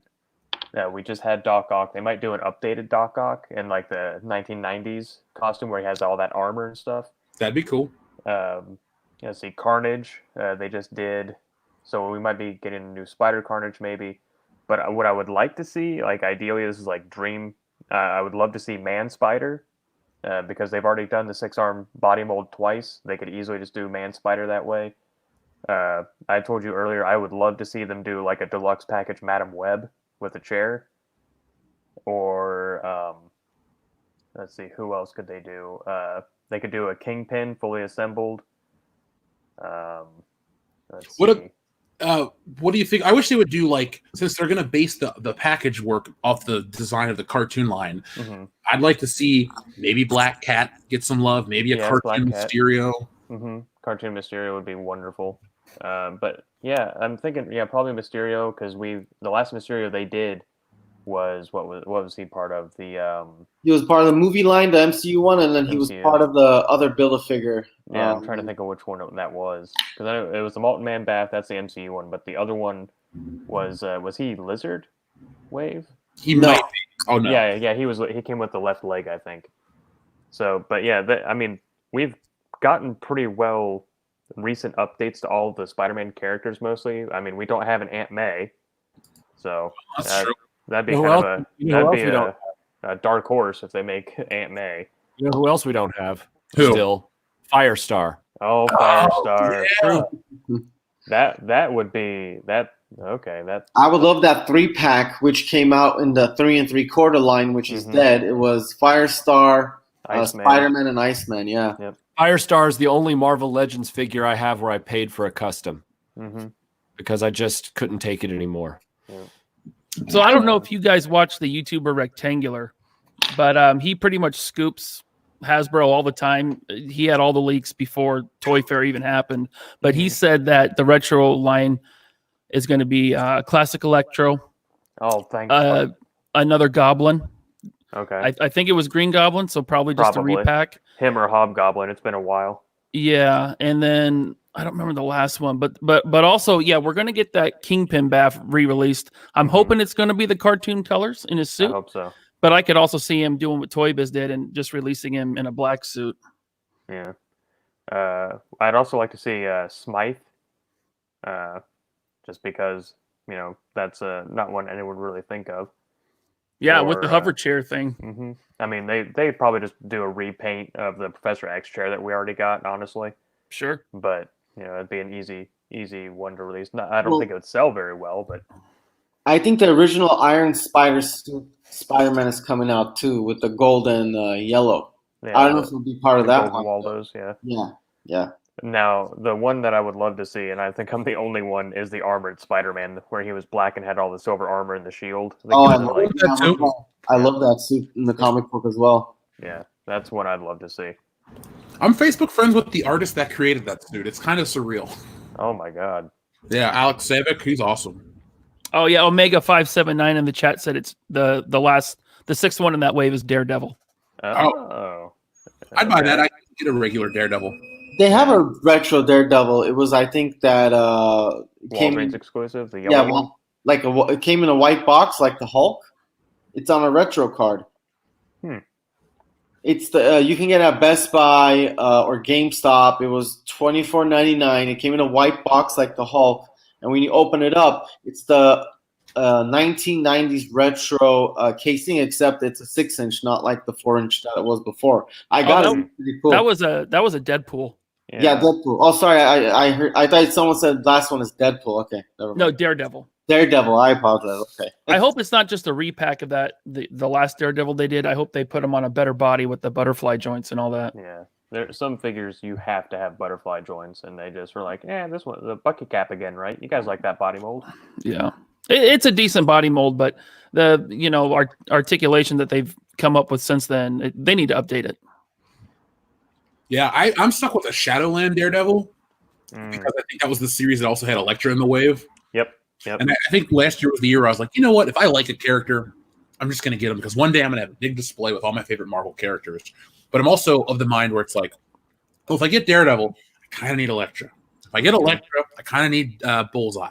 Yep. And so you build, like the Netflix series showed. I bought all those figures. I didn't even want Jessica Jones, but I got it because I got Punisher and Daredevil. So Hasbro's good for that.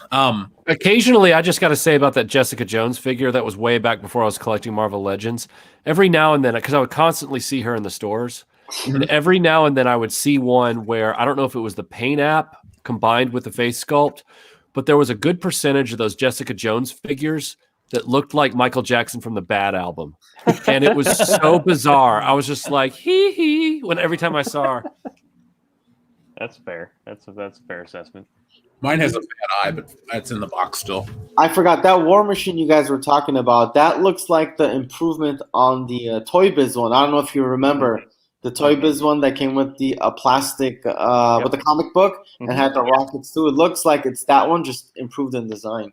Yeah, that's, to me, anything that they take from Toy Biz and they improve, like anything done modernly, to me, is an improvement over Toy Biz because finger articulation and ball joint and hips are the absolute worst. Yeah, I agree. Yes. And that War Machine, it's not shown in the pic, but he comes packed with those blast off effects like they showed with that Walgreens Iron Man 2020. Iron Man 2020, yeah. So he's coming packed with a lot of stuff, and I think he's going to be a deluxe at $30. Yeah, and to me, this says a lot that I think Hasbro. Jeff, you mentioned this. This was back at San Diego, maybe, or might have been Star Wars Celebration. You were talking to a Hasbro rep, and I think this is proof in the pudding that they're really looking at all the imports coming in, and they're like, "Oh shit, we need to up our game." Oh yeah, that was at Celebration. I don't, because I know Jeremy and everyone has these insiders. I don't, but the people at the Hasbro booth recognized me somehow.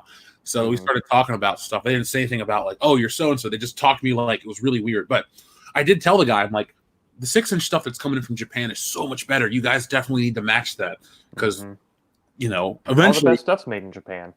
Exactly. I love that reference. Thank you, Back to the Future 3. Yeah, people are paying $60, $80, $100 for those figures imported. I mean, if Marvel Legends, they could step up their game a little bit like they are with this War Machine, and we'll pay the $30. That looks great. That's what we want. Oh, yeah. Well, what do you think about GameStop increasing the prices on the Marvel Legends to $29.99? I think that's so when they go bankrupt and they have their going out of business sale, they can say everything's 50% off. I mean, they're not the only ones doing that, though. I saw it at Target as well.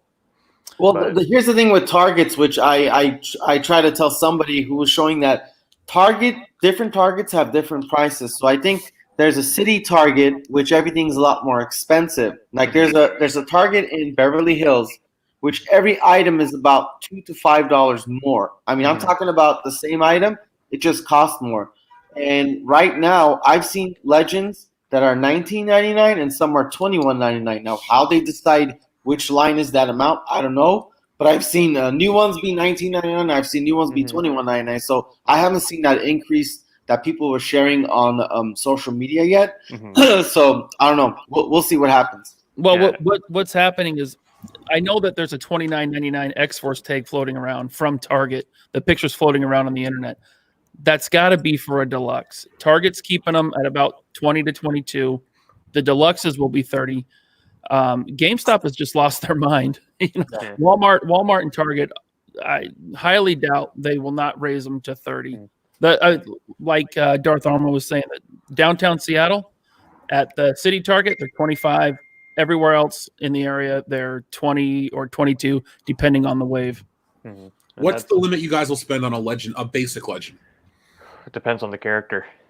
Yeah, probably 25.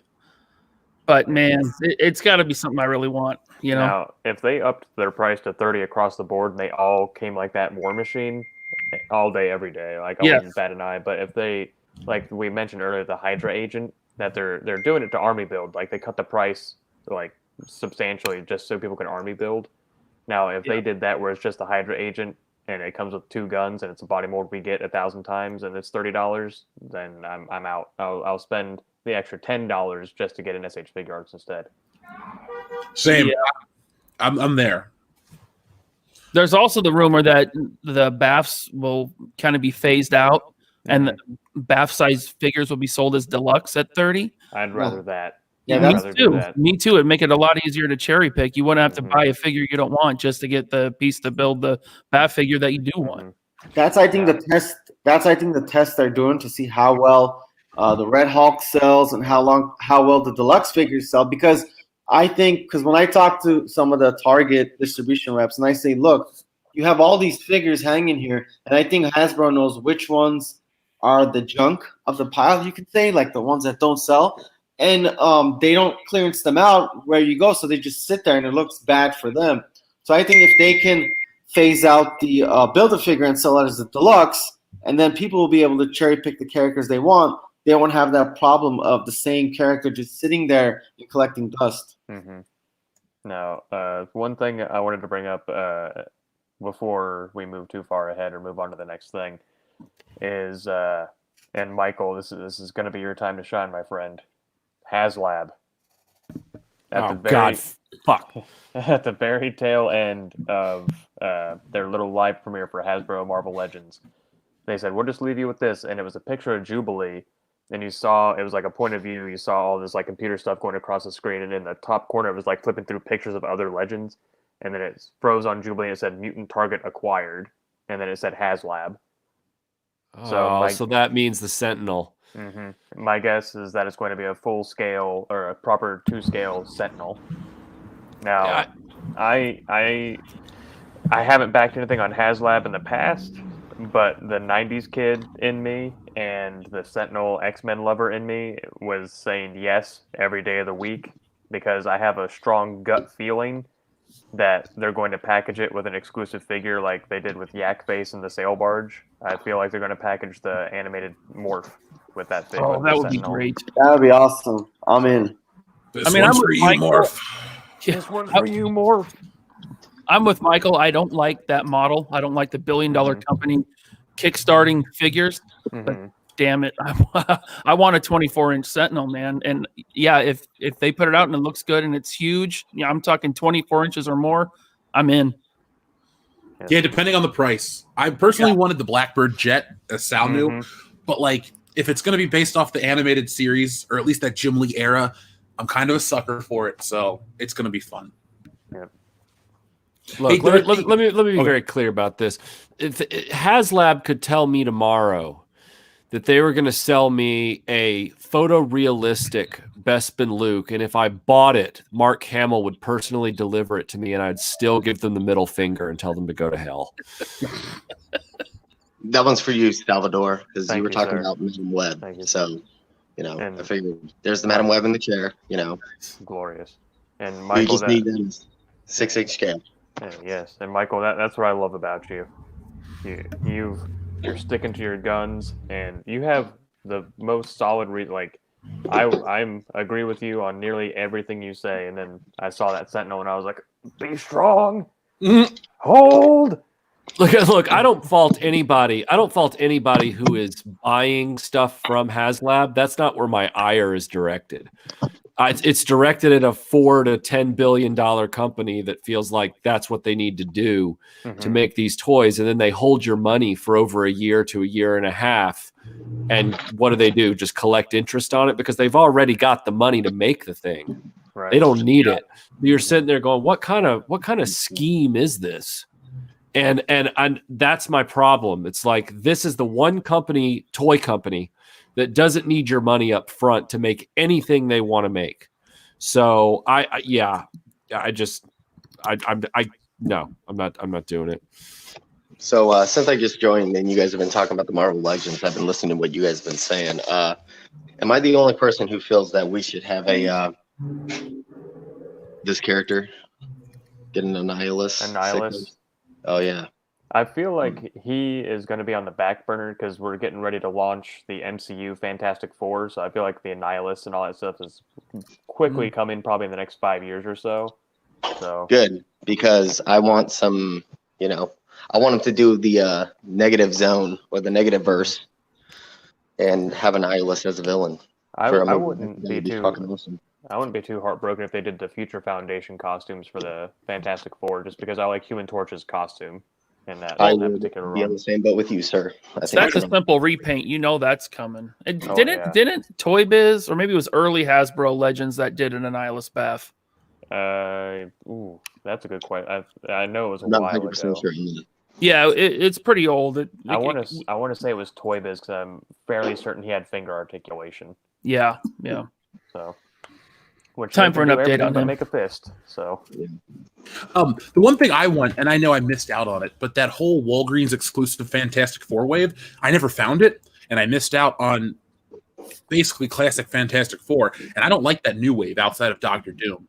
Like I wanted the Silver Surfer and the FF proper. So I'm hoping Hasbro eventually puts out a box set, maybe at San Diego Comic-Con or something, of just that classic. And also, can we get a Sue Storm with a regular non-invisible arm? Because the powers are cool, but I don't want everyone to be like, she's in the middle of transformation. Because if I want her to be invisible, I'll just take the figure out and say she's there.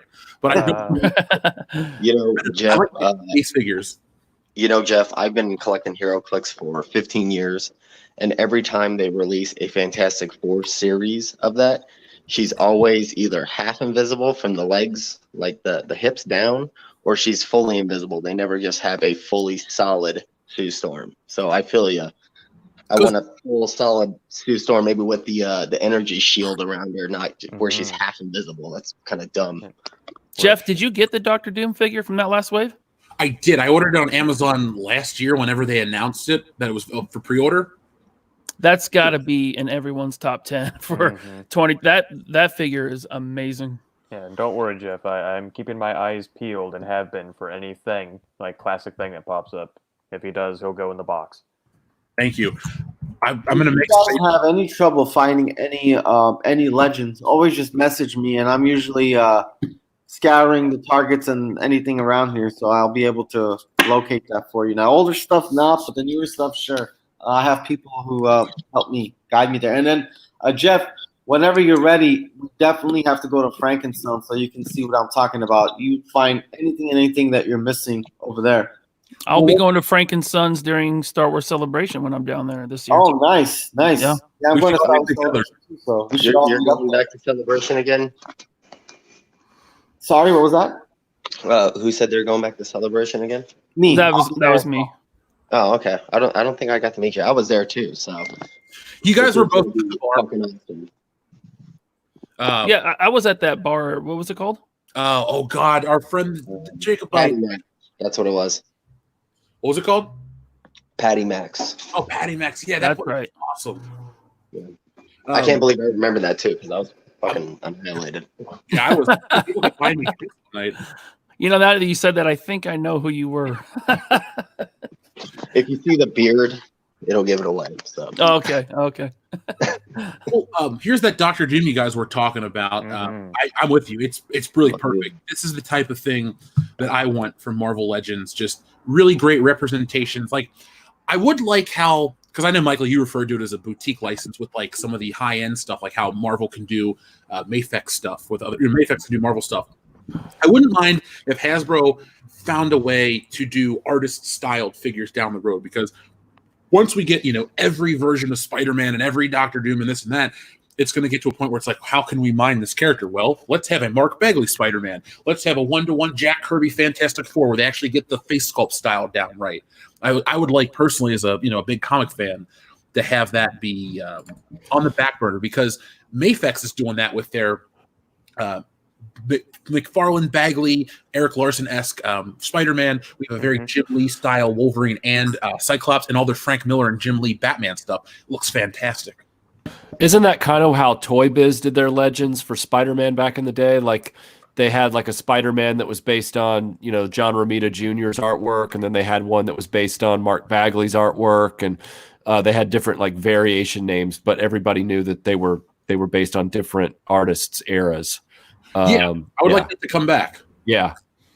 I miss the variants. As somebody who goes to the stores to collect, I miss that they got rid of the variants. It was so awesome to find that different colored action figure, or the one that had the difference. It really made collecting fun, and then all of a sudden they just got rid of the variants, which sucks. Yeah, it was hard for me when Toy Biz was doing Marvel Legends, because when they start, 2001 is when the Marvel or the Spider-Man Classics line started. And I'll never forget reading. Does everybody here remember Toy Fair magazine? Oh yeah. Okay, that was one of the coolest things. I remember going there, Twisted Toy Fair Theater. I would go to a store called Media Play, and I'd sit and I'd read each issue. I should have bought them because maybe they'd still be in business. But you get my point. But I remember on the back they had an ad for those Spider-Man Legends figures.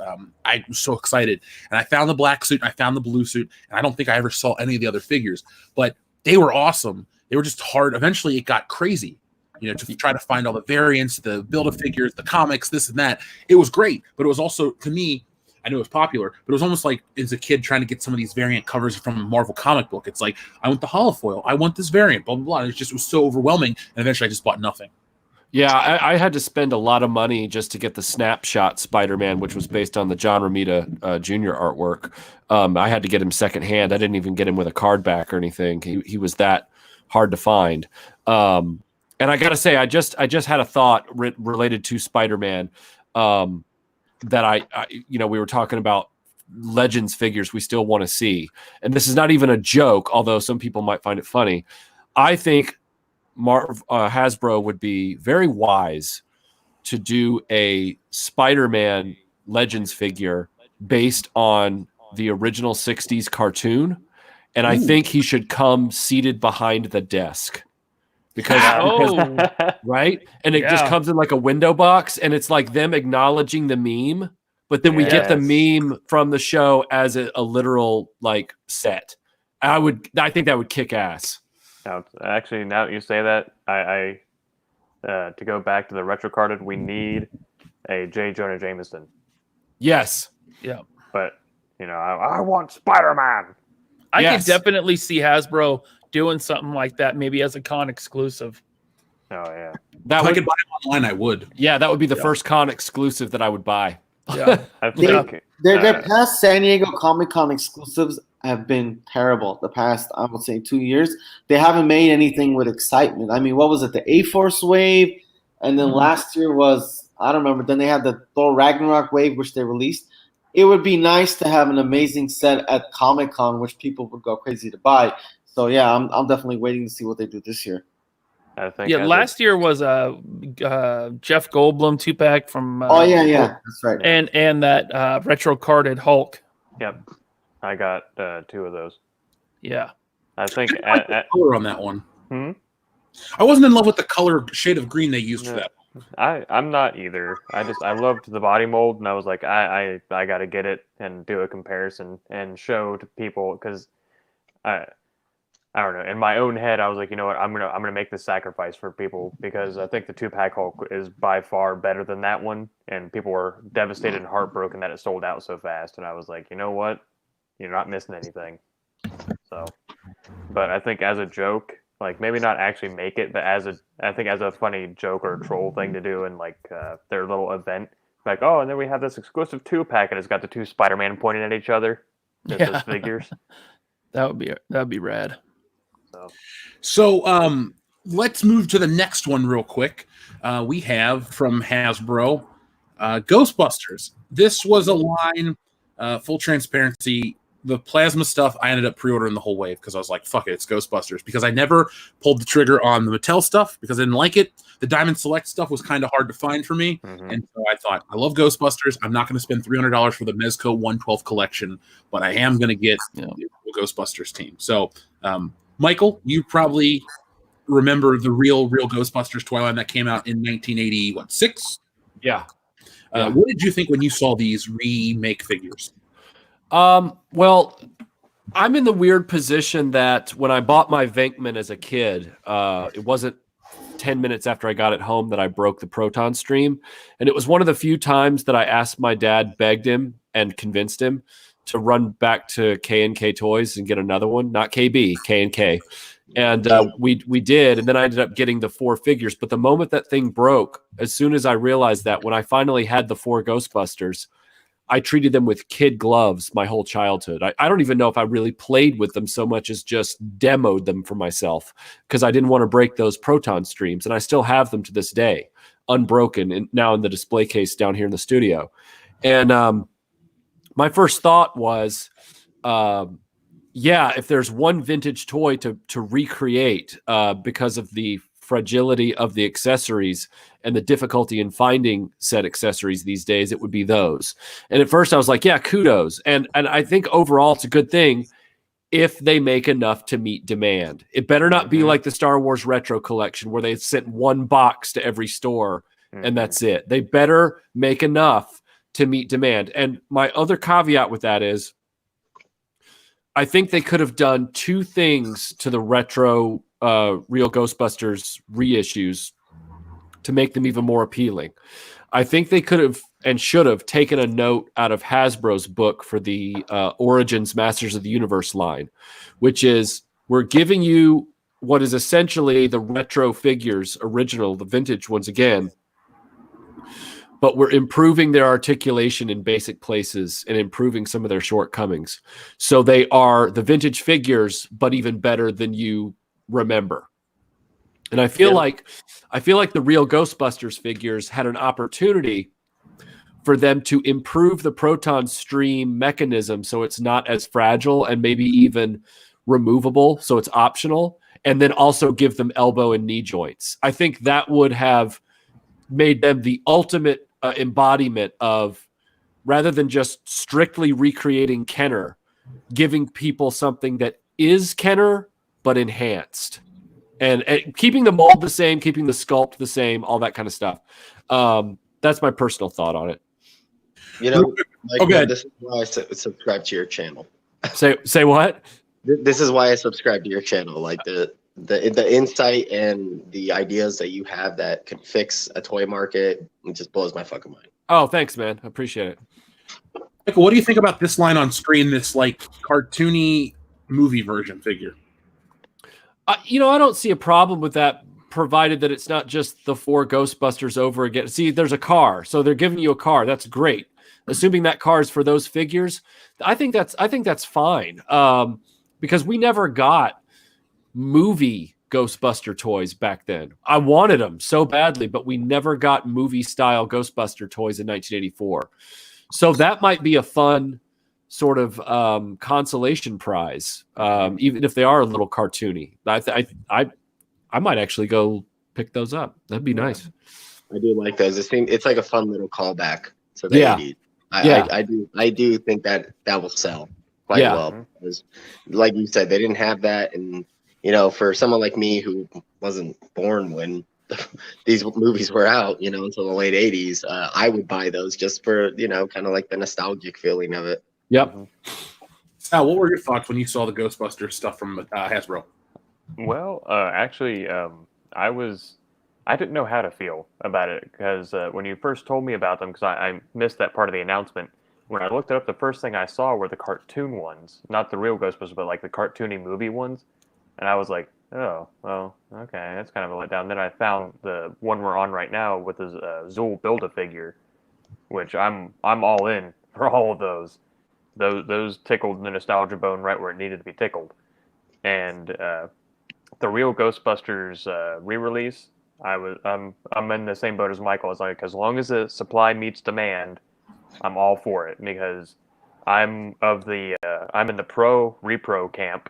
So for people that they don't want to pay the however many dollars it is on eBay to have one sent to you in a bubble mailer and have it crack on the way over, they can just go buy one and then use that proton pack, and they can safely display their real ones somewhere else and they won't get broken. I think the cartoony movie line is a great way for kids to get introduced into it, because it's probably, we'll be honest, it's going to be mostly adults that get the real Ghostbusters line and the one we're looking at right now. I like Gozer. I think Dana looks great. And I told Jeff this, and I want to see what you guys think about this. I think I want a properly scaled, with ways to actually access the floors, Michael, a properly scaled firehouse. Now, my mindset on how they do this is they break the firehouse off into chunks, and you basically buy chunks of the firehouse, but they come with one of the Ghostbusters. And that to buy like the ground level, or to buy Ecto 1 rather, like to get Ecto 1 in that scale, it comes with Janine and Lewis, and maybe Slimer. And that way you have the firehouse, Ecto 1, and all the pertinent characters. Well, like I told you, I'd buy it like that. I want a firehouse. I'll find a place for it. I like these new Ghostbusters. Even the retro ones, they just look fun to collect. It just, it looks like a fun buy. Like, it's not so much I have to have it. It's like, it's more of a want. They just look fun to collect. Sorry, go ahead. Oh, I just saying, I think that's what the grab for these are going to be. Like, people love the Ghostbusters so much, and especially with all the crap that happened to Ghostbusters in 2016, I think people are going to really jump on them. They look fun. Yeah, and I have no problem with the idea of a retro re-release of any toy line, whether it's He-Man or Star Wars or Ghostbusters or G.I. Joe or what have you, or even Transformers. The thing about the action figures, less so with Transformers, but the thing about the action figures from back when is, like I said before, like with the retro collection, they should have taken Farm Boy Luke from last year and given him a functional left hand that could hold like a blaster or something, just like they're doing with the Bespin Luke right now.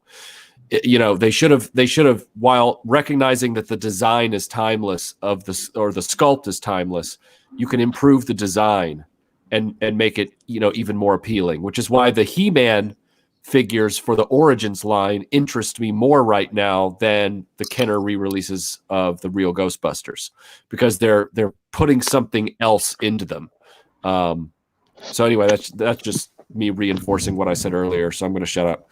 Oh, you're cool, man. Darth Tico, is there anything else you'd like to say about Ghostbusters? Because I know Tom from Midnight's Edge is a huge Ghostbusters fan. I'd like to get his take. Yeah, actually, hold on one second. There's going to be some noise. I'm grabbing a beer. Hold on one second. Sorry. Oh, hey, we're good. Okay. I'm actually, I saw these today. I was, I've been in a class the last couple of days. So when I'm taking breaks, I've been researching the Toy Fair stuff because, obviously, Jeff, what I've been flaunting over because I've been talking to you about it in messages. Oh, yeah. But you know, I saw the Ghostbuster stuff and it looks fun. Like I'm actually excited for these, even the retro ones or the modern looking lifelike looking ones. They just look fun to collect. I think that they're smart to make them this way because it gives the people the option. And like you guys have been saying, don't make supply and demand. Don't sell just the pre-orders and then make it to where it's hard to find these, because I think that if they're smart, they'll make shitloads of money on this.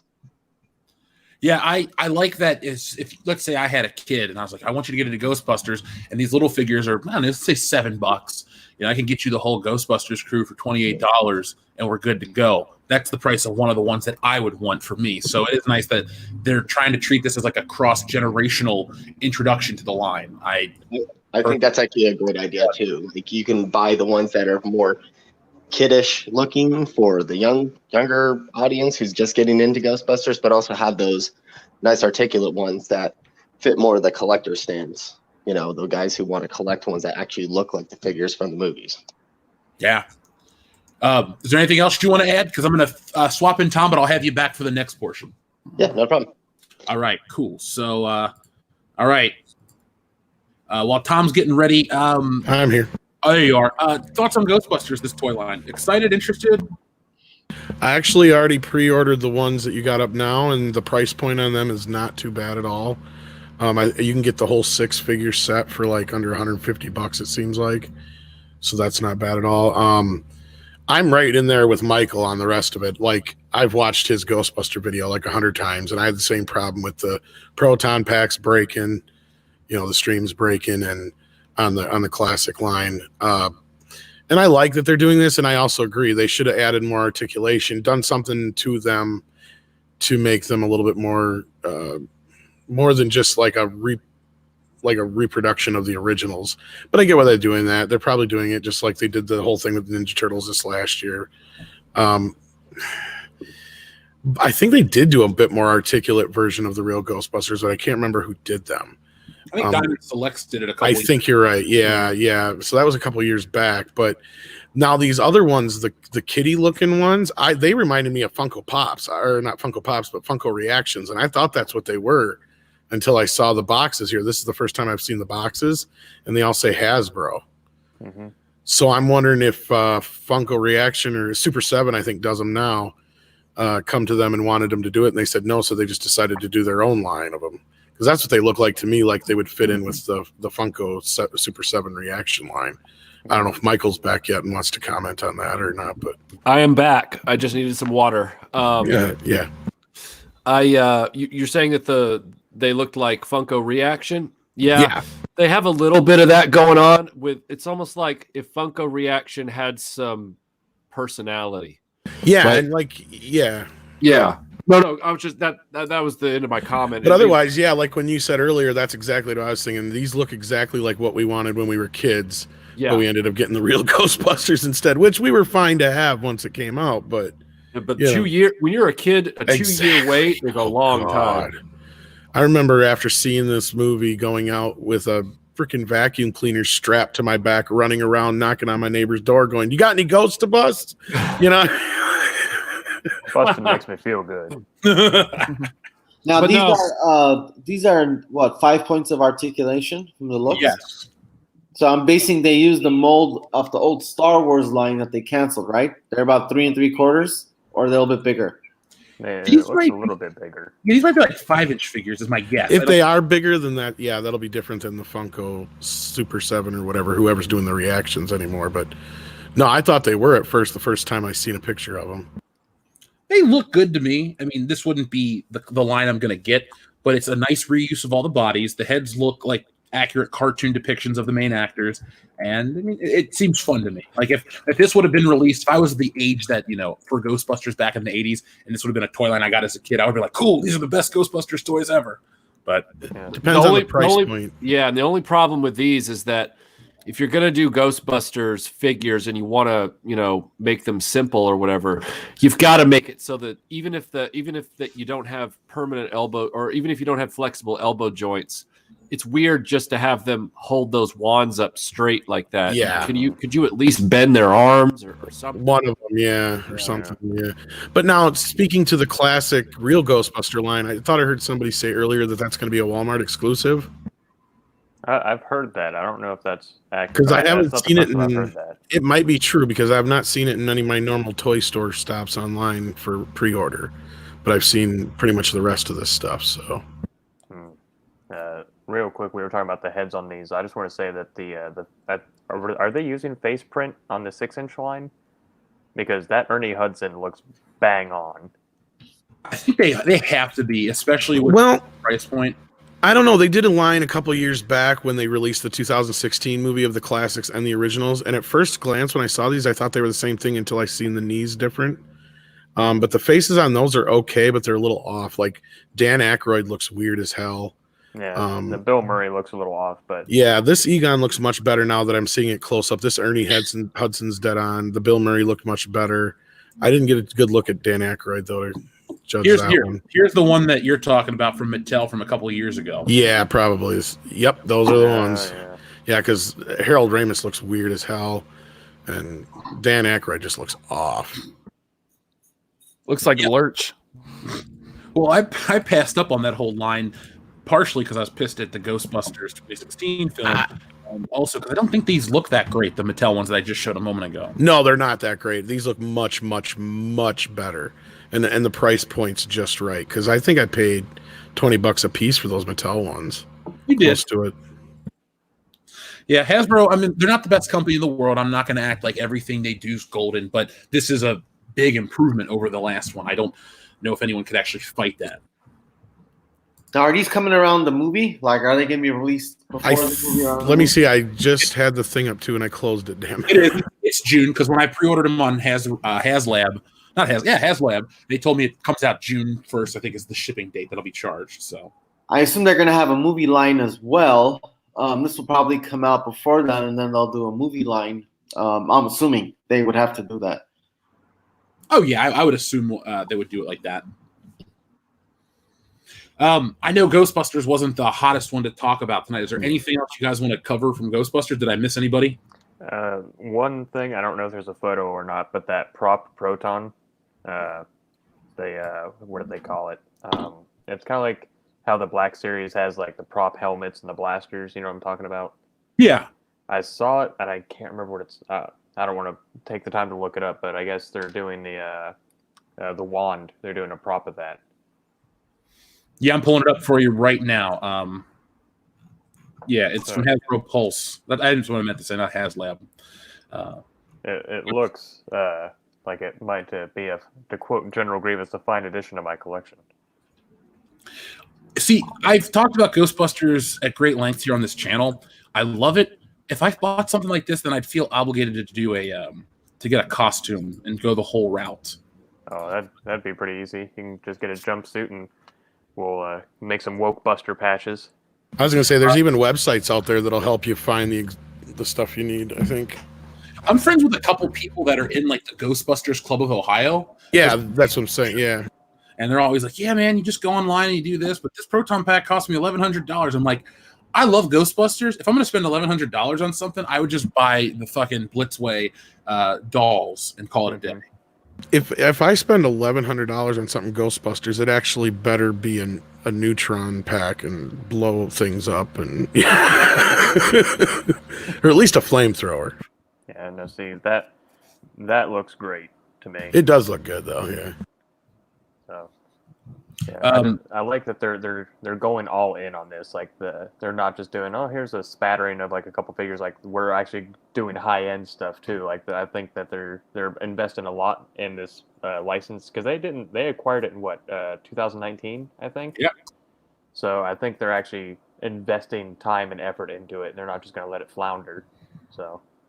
Well, I'm happy to jump off your point. I'm happy that that's the case because realistically, 2020 is the year where everything for Ghostbusters has to be done right.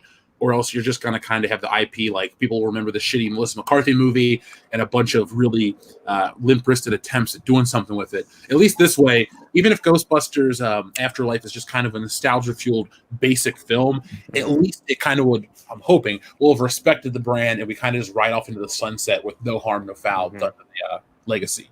Yeah. Laser Pants, do you have anything you want to add about the Ghostbusters?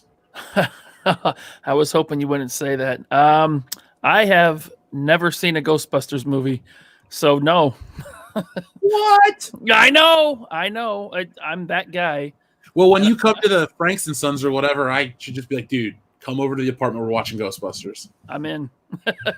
I will wait to watch it until then.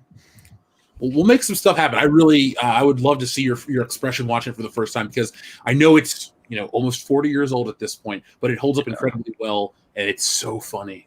Yeah, it's just something that wasn't on my radar as a kid for some reason, and I did a stream on Saturday, Toy Fair talk stuff, and man, those guys busted my balls for never seeing Ghostbusters. Well, how old are you? I'm 38. Okay, then you don't have an excuse then. Sorry, I was gonna stick up for him. Like if you're like in your early 20s or something. Well, I understand. Ghostbusters was kind of a dead franchise for the last 20 years, but if you're that old, you should have seen it because you're the right age for it, man. I mean, no, I hear you. I mean, I had friends as a kid; they all had the toys and they all liked it. For some reason, I just never saw it. Darth Armo, do you have anything you'd like to add about Ghostbusters before we move on to the next? No, not really much. I mean, I saw it and I was like, it's Hasbro, so we'll see them, and I'll maybe buy one or two just to see how it is. Growing up, I loved the Ghostbusters. 36, almost 37. So I grew up with it, but I never had the passion or thing to find Ghostbusters toys, or I don't know if they were just not around when I was collecting as a kid. I don't remember. All I remember was He-Man and Transformers, but it's definitely something I'll give a shot because it's not nostalgia. There was only the real Ghostbusters line. That was about it. All right, so let's see what the audience is saying. We had some super chats. I want to thank everyone for waiting patiently, and we're going to talk about the thing that won Toy Fair for me personally. So first up, we have our friend Chris Canmore. Thank you very much for the generous super chats again. The reason why I'm asking this is with Hasbro, General Giant, Bandai, and Lego, it's all lottery based, and we are given credits to put down on time slots to attend the booths. Didn't win. Hence all the questions about the exclusives because the lottery will be coming up and they want to figure out what to go for. They give you like 10 credits per day and you select cast signings, toys, Funko, etc. Oh, okay. Now, see, I've never done Comic-Con. I'm out here now in California. Maybe next year I'll give it a shot. But a lot of the exclusives, luckily the ones I've always wanted, I could get at a later date. With the exception of Sal, the animated style Boba Fett. Oh, the vintage colored Boba Fett. Mm-hmm. Yeah, I thought for sure that was going to come out eventually, but I mean, we still have the rest of our lives to figure it out, I guess. Yeah, well, maybe I'll just go to some toy store that has an overpriced one, and I'll be like feeling saucy. So yeah, well, I can either buy this or go to a saucy puppet show. Yeah, I'm gonna go with that. Does anyone else have any experience with the lottery system that Chris Canmore's been talking about? Nope, never been #blessed enough to go to Comic-Con. I only gamble with my life, never my money. I've put in for the Funko Pop lottery at Emerald City Comic Con for probably the last 5 or 6 years. I've never been pulled. I don't collect Funko. I would just get them to flip them because people are insane with what they'll spend on them. But yeah, no, I've never gotten pulled. Oh, Sal, we're going to do Power Rangers real quick because you specifically wanted to. I'm going to read. You can flip me out for Power Rangers if you need to. Okay. I'll get Darth Teague in a minute. I'm going to read the super chat so to make sure there's nothing aimed at you guys over on Midnight. Sure. Our friend Stone Cold Jeremy says, give me a Sidorak empowered Colossus. Ooh, yeah. That's a custom I could do. Now, does everyone here have the Colossus Juggernaut 2-pack? I have both Colossus. I have both Colossuses and both Juggernauts. I thought that was a really great 2-pack. For some it really solid. The characters that much, I love those. Mm-hmm. Unless you count parts of anatomy, no. Let's see what else we have. We have Manny Boffins, again, great name. I need a post Phoenix Cyclops with the red X helm. You're damn right. That's a good. As much as I adore Jim Lee, I do like that design. Jim Lee, of course, is better, but I do love that design. Let's see. We also have Dean Holt, who says, "Guess the rumors of Black Suit Kingpin were false." Oh, okay. Yeah, they were talking about that earlier. Yeah, I would have probably bit the bullet because I did do the entire Kingpin wave, even though I thought the figures were dog shit, including the six-arm Spider-Man. But he didn't come with a Build-A-Figure piece, so I didn't buy him because you didn't need him. Right. That may have been Hasbro's laziest action figure of the last 5 years. Probably. Oh, that was horrible. I have a soft spot, though, for six-arm Spidey, so I bought him. He mostly sits cross-legged and has his arms out like he's meditating. So. Namaste.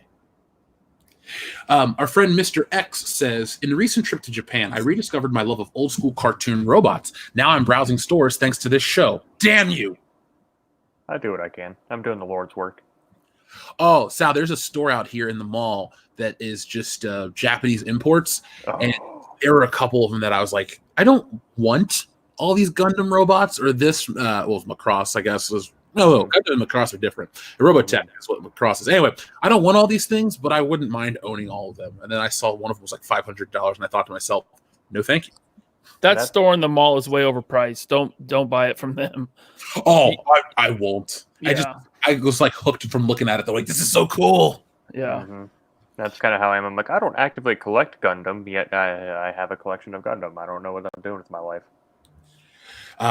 Yeah, I see. If I got into like, we have a listener. I think it's Mongo's Big Think who sends me Godzilla figures at the PO box. I love Godzilla, and he sends them. But if I were to start collecting everything I wanted from Godzilla, I wouldn't have any space because I know Godzilla and the monsters. I want all the different designs of Godzilla. It gets too much. Well, you know what? I think Godzilla is selling better right now than Star Wars because Godzilla's line at Walmart, their storeroom, and all the stores I've been in, which I go to like 4 or 5 and check out toys. They have not gotten smaller. In fact, they keep growing. They've gotten just a new line of these. I don't know if you guys have seen them, but they're like based on the classic original series. And they just brought out Kong from Skull Island though, and another version of Godzilla that I haven't been able to find yet. But I did find the Kong. So they're even expanding that.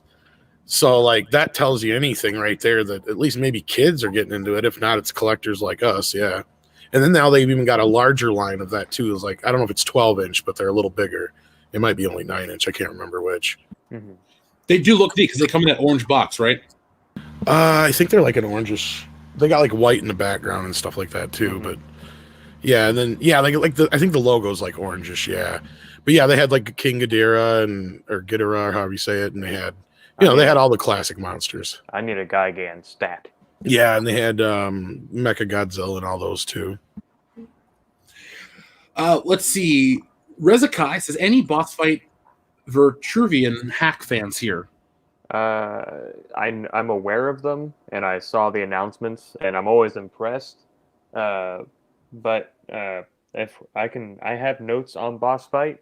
I don't know if we're going over them or not, but I took these notes specifically for Michael. Oh, okay. You want to how much notes or how many notes do you have? Excuse me. Like 3. All right, let's talk about it now because I don't think that was something that was on my radar. So boss fights. I mentioned this specifically to Michael just because Boss Fight Studio, they are doing Phantom, Zorro, Tarzan, and Flash Gordon in their 3 3/4 scale. And they're also the ones that do the Bucky O'Hare. They held the license for that, and they're doing Mimi LeFou next is their next figure they're releasing. Wow. So they're not the one. Are they doing Defenders of the Earth as well? Them and NECA are both doing Defenders of the Earth. That's the only reason why I wrote it down because I had mentioned the NECA one to you yesterday. Yeah. Okay. So, wow. Yeah, 3 3/4 scale for their Tarzan King's Comics characters. I think is what they're called. So.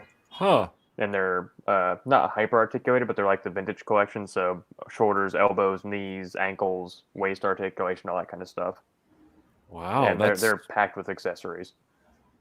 That's pretty exciting. Yeah, I mean, nice to see the truly vintage. Now I guess we'd call them antique heroes getting some action figure love. That's great. You know, I love the Phantom. When I was a kid, that movie, I mean, it wasn't the greatest, but I loved it back then. But what sucked is the toy line was garbage for it.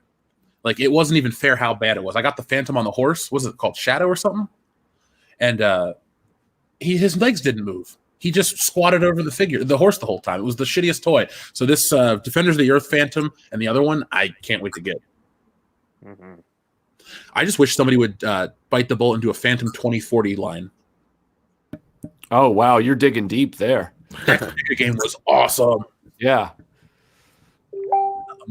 Wes's Basement says, hate to bug in, but on the subject of HasLab, I've had people shoot down my alternative Unicron idea. What would you think of a large wave Heralds of Unicron figure for a Build-A-Unicron?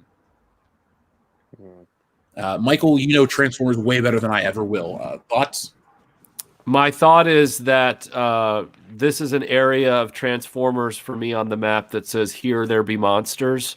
Because when I saw the movie as a kid, the animated movie, I got so mad I stopped collecting Transformers as a child. I collect the classic G1 characters now. But then as a kid, I was like, you know, I basically threw the game board across the room and said no. And so I'm not up on the whole Galvatron, Unicron, Rodimus Prime era as much as far as the mythology. But if it's G1 related, and it sounds like it is, then more power to it. I think that'd be great. Is it fair to assume that Stan Bush's You've Got the Touch triggers flashbacks? I actually really like the soundtrack to the movie. As a matter of fact, I have the soundtrack to the movie now in my rotation in my car. It's a great 80s album. But as far as like the movie itself, like I do own the movie as almost like an intellectual study. Like I've got it, you know, for the stuff that I do here on the channel. And I've watched it, I think, twice. But it's still not my favorite. It's got some problems. Mm-hmm. I think that movie like traumatized an entire generation. Yeah. I've seen it one time, so Yeah, I've only seen it. I haven't seen it in years. So, does anyone else have any comments on Wes's suggestion for a Build-A-Unicron? That anyone else like Transformers? I think it would be a lot better than the $600 HasLab they put out. I mean, if I could just walk in the store and pick it up, I probably would. Did that HasLab close? Did it actually hit its goal or no?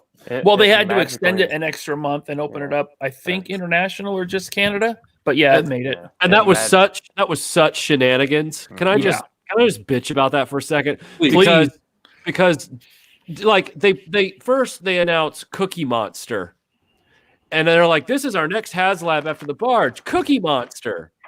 And I'm going, really? You did this whole HasLab model and your next thing is Cookie Monster? There aren't enough people who love Muppets that much who are going to buy a $300 Cookie Monster. And I swear that Cookie Monster was a straw man because they knew that Unicron was coming next. But Unicron wasn't even close to meeting its goal with days to go. And so after Cookie Monster failed, they bumped the finish line. They moved the goalposts for Unicron to make sure that it would get the funding. But it didn't make it in the window that they set up for it. I mean, it's just, I wanted to reach through the internet and just choke somebody at Hasbro for that. Now, they had a prototype on display while that Kickstarter was running, right? Yeah. Mm-hmm. And so just designing it and getting that prototype made, that's got to be a big chunk of the budget, getting those molds made for it. Sure. For $300, you could probably get a real Cookie Monster, like one that was actually on Frank Oz's hands. Right. It just made no sense to me. It's like, what's the point of this Kickstarter model if all you guys are going to do is move the deadline anyway when it doesn't reach its goal? Yeah. And you're totally okay with Cookie Monster not reaching its goal, but you can't have 2 failures in a row out of 3 projects. So you're going to have to move that deadline. But technically, technically it made its funding, but literally it didn't make its deadline. So it didn't make its funding. And then they gave it a mulligan. So, as far as I'm concerned, fuck off Hasbro. Like I don't just. I love seeing you so raw. Our friend Mark C says the old Masters or the old Mattel Ghostbusters Dan Aykroyd looked like Kevin Smith's friend Ralph Garman. Yes, yes, I saw that earlier. It made me laugh. Tom, did I ever tell you about the guy that came into my comic book store that went to high school with Ralph Garman? No. Okay, so I used to do free comic book day where I would do art prints and people would come by them or I would sketch or whatever. It was fun, but it was before the show started becoming a thing. And then this guy was like, "Oh, you know Kevin Smith's Fat Man on Batman?" Because I had like a picture of Batman I was doing. I said, "Yeah." And he goes, "Do you know his friend Ralph Garman? I went to high school with him." And I'm like, oh, "Okay." He's like, "He's a dick," and he kept coming back to my table to tell me how much he disliked Ralph Garman. I didn't care. But this guy wouldn't leave me the fuck alone. Wow. Yeah, like, obsession. Yeah, I'm just like, are you jealous? I didn't say it, but I'm like, are you jealous of his success? I think so. Sounds like it. Whatever. More power to Ralph Garman. I don't know anything about the dude. Yeah, it probably means there's nothing wrong with Ralph, but everything wrong with that guy, more or less. Yeah. Our friend Jack Bauer says, Lego Razor's Crest wins for me. I don't know if we're going to do a Lego section tonight because of time. Because, Oh, God, Legos are huge, too. You could do a whole show on Legos. Maybe we'll do another. I think we should we should all get back together and do another one of these after Comic-Con. Or just do them more often. I like you guys a lot, so it'd be fun. Well, yeah. Yeah. And Mark C. also says, I recently ran across a $400 15-vehicle Die-Rugger vehicle Voltron. Has anyone seen this, and is it really worth it in terms of quality? Michael?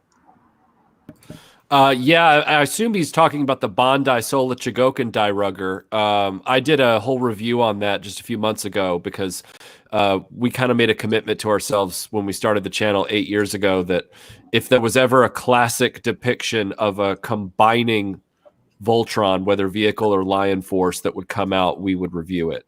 And so far, we've kept up with that promise. And I reviewed the Sola Chigoken vehicle Voltron Die-Rugger a few months ago. It's a really nice piece. I mean, it's really solid. The only thing I would warn you is that when you buy it, if you don't already have the Sola Chigoken Lion Force, you're suddenly going to want it, and so your wallet's going to take like a double hit. So just be ready.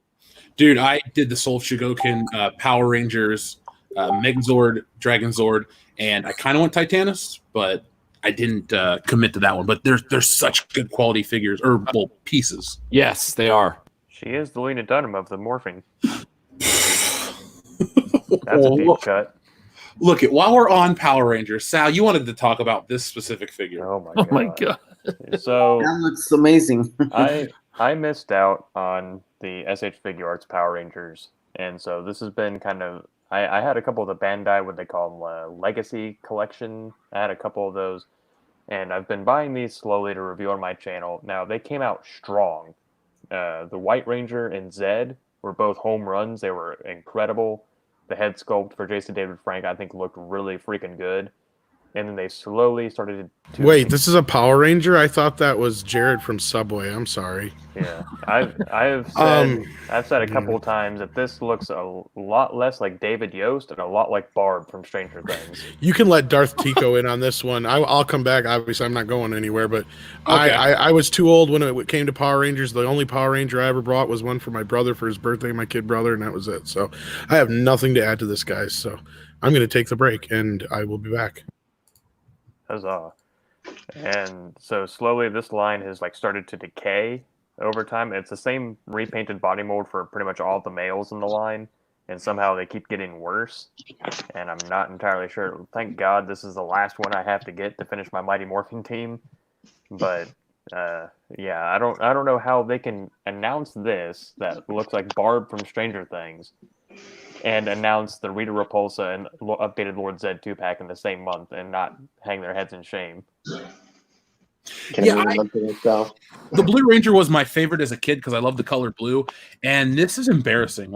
I hate the head sculpt, but what I hate more about the Power Rangers line from Hasbro is this weird lumpy body where they try to do all these folds. Look, we've all seen the show, even if we're not fans of it. It's a bunch of very thin Asian or Japanese stuntmen in skin-tight spandex. They don't really have a lot of wrinkles. They don't really leave a lot of this to the imagination. For some reason, they decided to bulk up the Power Rangers. I don't know if it's a licensing thing, because I looked at it and I thought to myself, maybe they're like licensed to do the Power Rangers in the Command Center, where it's clearly based off Mighty Morphin Power Rangers Saban stuff, but then other companies can still do the Zhu Ranger Super Sentai stuff. Because you know how licensing is so dumb these days. And I look at this and I go, this is crap. What is going on? Why the reuse? Why the fat boots? And I passed up on the line outside of White Ranger and Goldar. Oh, and Lord Zed, excuse me. I'm done. I'll do bad guys. I was lucky, Sal, to get myself the SH Figure Arts Power Rangers, and I've reached the mountaintop. There's literally no way that Hasbro could top those figures. No, the SH Jeff. Figure Arts ones were amazing, and it kind of sucks that they stopped the line. I mean, they really, I don't know, couldn't add anymore, but as long as we have the original line. But yeah, I was hoping they'd add maybe Goldar or maybe, Alpha 5 or something, but that line just completely ended, which sucks. Well, Hasbro bought the Power Rangers outright. Yeah, they straight up own them now. Yeah.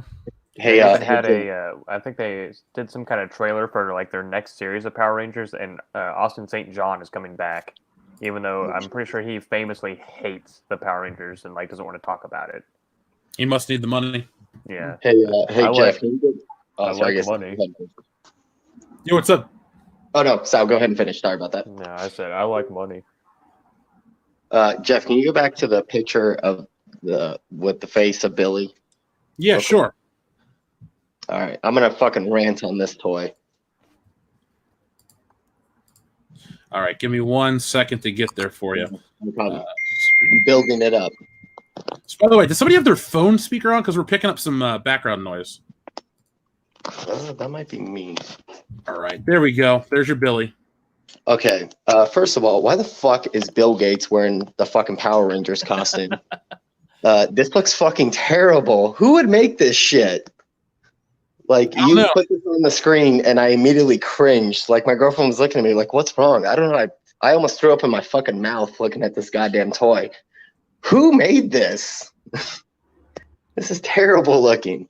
This is the worst looking Power Rangers fucking toy I've ever seen. And I remember when they used to fucking swap heads into their bodies, when you used to use the little click. They rotate their heads and shit.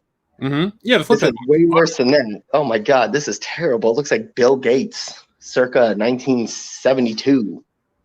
The fuck is going on? I'm not a fan. like you said, Salvador, the White Ranger and the Green Ranger and the Zed, they look amazing. This is terrible. This looks like shit. They just like made some fucking rando, just penny, just some shit character. Ugh. I will not be buying this. I don't like it at all.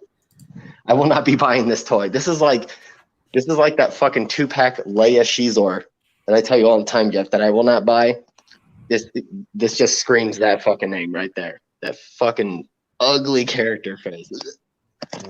God, that's terrible looking. Okay, you can change it now.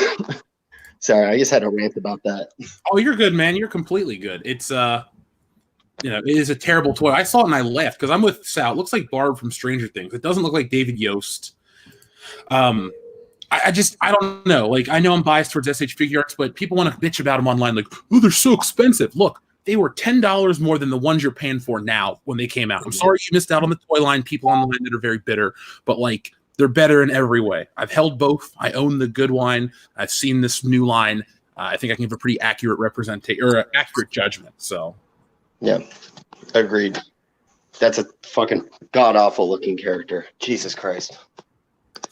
So we're moving into NECA. We'll talk about NECA for a couple minutes, and then we'll kind of give everyone's favorites of Toy Fair, because Toy Fair I thought overall was pretty cool. I was happy with the stuff I saw this year, and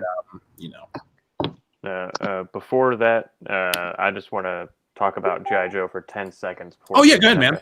So I know Michael and I are huge G.I. Joe fans. I don't know if anyone else here is or not. But the monstrosities that they unleashed on us at Toy Fair were unsatisfactory. Oh, what a joke!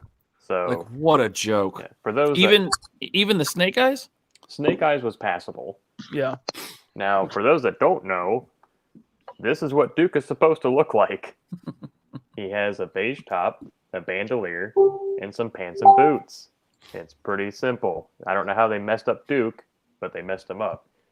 Now, all they had to do, now this is an unveiling of a custom that I'm currently working on. So, Michael, this will either impress you or infuriate you. This is Destro. Nice. Oh, that looks sweet. Yeah. So, that looks great. He's not completely done yet. I still have to add some things to his gauntlets and add his little pistol carrier here. Uh-huh. What you see before you was made out of Marvel Legend parts. Right. So they have the pieces to make it. Yeah. Isn't that Morbius's chest? This is Morbius's body. I painted the chest. This is Iceman's head and hands, and Brother Voodoo's gauntlets. It looks fantastic, dude. That's great. Yeah. It has So- the Salvador. Yeah, he's Feel my like- icon. He's been my icon for a long time. Yeah. So, Hasbro, if you're listening, and I know you are, you have the parts to make G.I. Joe the way we want them. I understand that you're trying to appease or appeal to a younger demographic, the Fortnite generation. I get it. You need that initial money to hopefully make these figures. But if I can do this in my spare time with a Molotov paint pen, then you can definitely make much better G.I. Joes than what you listed, than what you showed us. All you had to do was give them normal boots, give Roadblock some white sleeves and Ma Deuce as 50 cal, and then throw Scarlet in the trash and start over because she was awful. That's all you got to do. It's that easy. Yeah, I don't understand Hasbro's whole thing with this. They're literally replicating, for nostalgia's sake, the G1 Transformers, the vintage Star Wars figures, the original Kenner Real Ghostbusters, down to all of the imperfections in the design and everything. And yet they finally bring out 6-inch Joes that people have been waiting for years. And that's the line that they decide we're going to stylize these. We're going to change them. We're going to update them. We're not going to make them look anything like the classic figures. And you're going, why didn't you just come out with the classic ones first and then do the stylized ones later? I do not understand the mentality here. Who is holding the rudder at Hasbro's board meeting? John Candy's wife. Yeah. True. Yeah. I was watching a live stream with Bobby Valla, former employee of Hasbro. I think he was a designer. And he was saying Hasbro does not care about collectors. And it shows. It really doesn't make sense because, like Sal was saying, they look like Fortnite figures. They got these gold colors. They're so weird. Hopefully, we'll get around to them making 6-inch Joes, the vintage style, on a vintage card, just like they do with the Black Series. Mm-hmm. Oh, and they gave him like laser guns. Exactly. That's Ma Deuce. It's Roadblock's 50 cal is iconic with him. That's. And Michael can tell you, anytime you see a Roadblock for sale, people ask, "Does it come with a tripod?" Because it's so part of him. And they go with version 2 Roadblock, not even version 1. And they don't give him sleeves. They give him a weird tattoo, and they give him this weird laser rail gun thing. And then Scarlet wasn't even close. She looks like some weird kind of Black Widow kind of thing. I mean, they gave her freckles. Yeah. I guess that's a cool thing. But they came real close with Duke. They gave him those weird shin guards like he's playing soccer or something. And then Snake Eyes isn't so bad. But the other three just, holy crap. What's sad is have you seen the Fortnite figures? They come with more realistic looking guns than G.I. Joe. Mm-hmm. They do. And that's pretty sad. Now, were these the final products yes. that we saw? They were? Yes, yeah, they're supposed to be out I think next month. Mm-hmm. Yeah. I mean, they're G.I. Joe. I sold my entire 3 7/4 collection just because I got tired and the lines were all reprints and I got rid of Joe's and I heard, 6 inches coming out. I ordered a Snake Eyes, but I've taken caution with the other two. I really need to see them in person to see if they're worth the buy, but I definitely ordered a Snake Eyes because that looked great. Mm-hmm. Yeah, Snake Eyes wasn't bad. I'll give them a pass on that, but they didn't release or even tease any kind of villains, nothing at all. And I know Michael and I had talked about it very, very briefly, but Jazzwares has a license. They sub-licensed to Jazzwares, and apparently they're not doing any figures. They're doing these little blind bag, bubble things. So they're not even going to make real figures. Hasbro's always had an issue with making villains. It's for some reason it's very hard for them to get a villain. I mean, maybe out of every 7 or 8, you'll get one villain. I don't know if it's something at corporate or they just think it won't sell. I'm not sure why they have an issue with villains. Mm-hmm. Even if they use the sculpts they did, I could probably get over that if it wasn't for that stupid paint and space weapons. Mm-hmm. Yeah, the paint is not very good. That's all I wanted to say about G.I. Joe before we move on to NECA. I didn't know if Michael had any other input or anything. I just can't believe that they could print money by doing the classic depictions first, and they're not. And the one that comes closest to a classic depiction is also the most popular character in G.I. Joe, and he's an exclusive, of course. Of course. So I'm just constantly ticked at Hasbro's counterintuitive strategy with distribution and availability. It's just and also their design philosophy on this stuff. It's just like, guys, really? You'll be able to get Snake Eyes in the regular line, just not with the weapons rack and all that. Oh, okay. Well, that's something, I guess. Yeah. Also, Salvador, I do love that Razor figure that you have. My Makes me Tonka excited and to my talk about NECA. oh yeah, that's don't worry, he's out there for a reason. So, NECA. I thought NECA brought some really interesting products to the table. Personal preference or personal opinions on the company.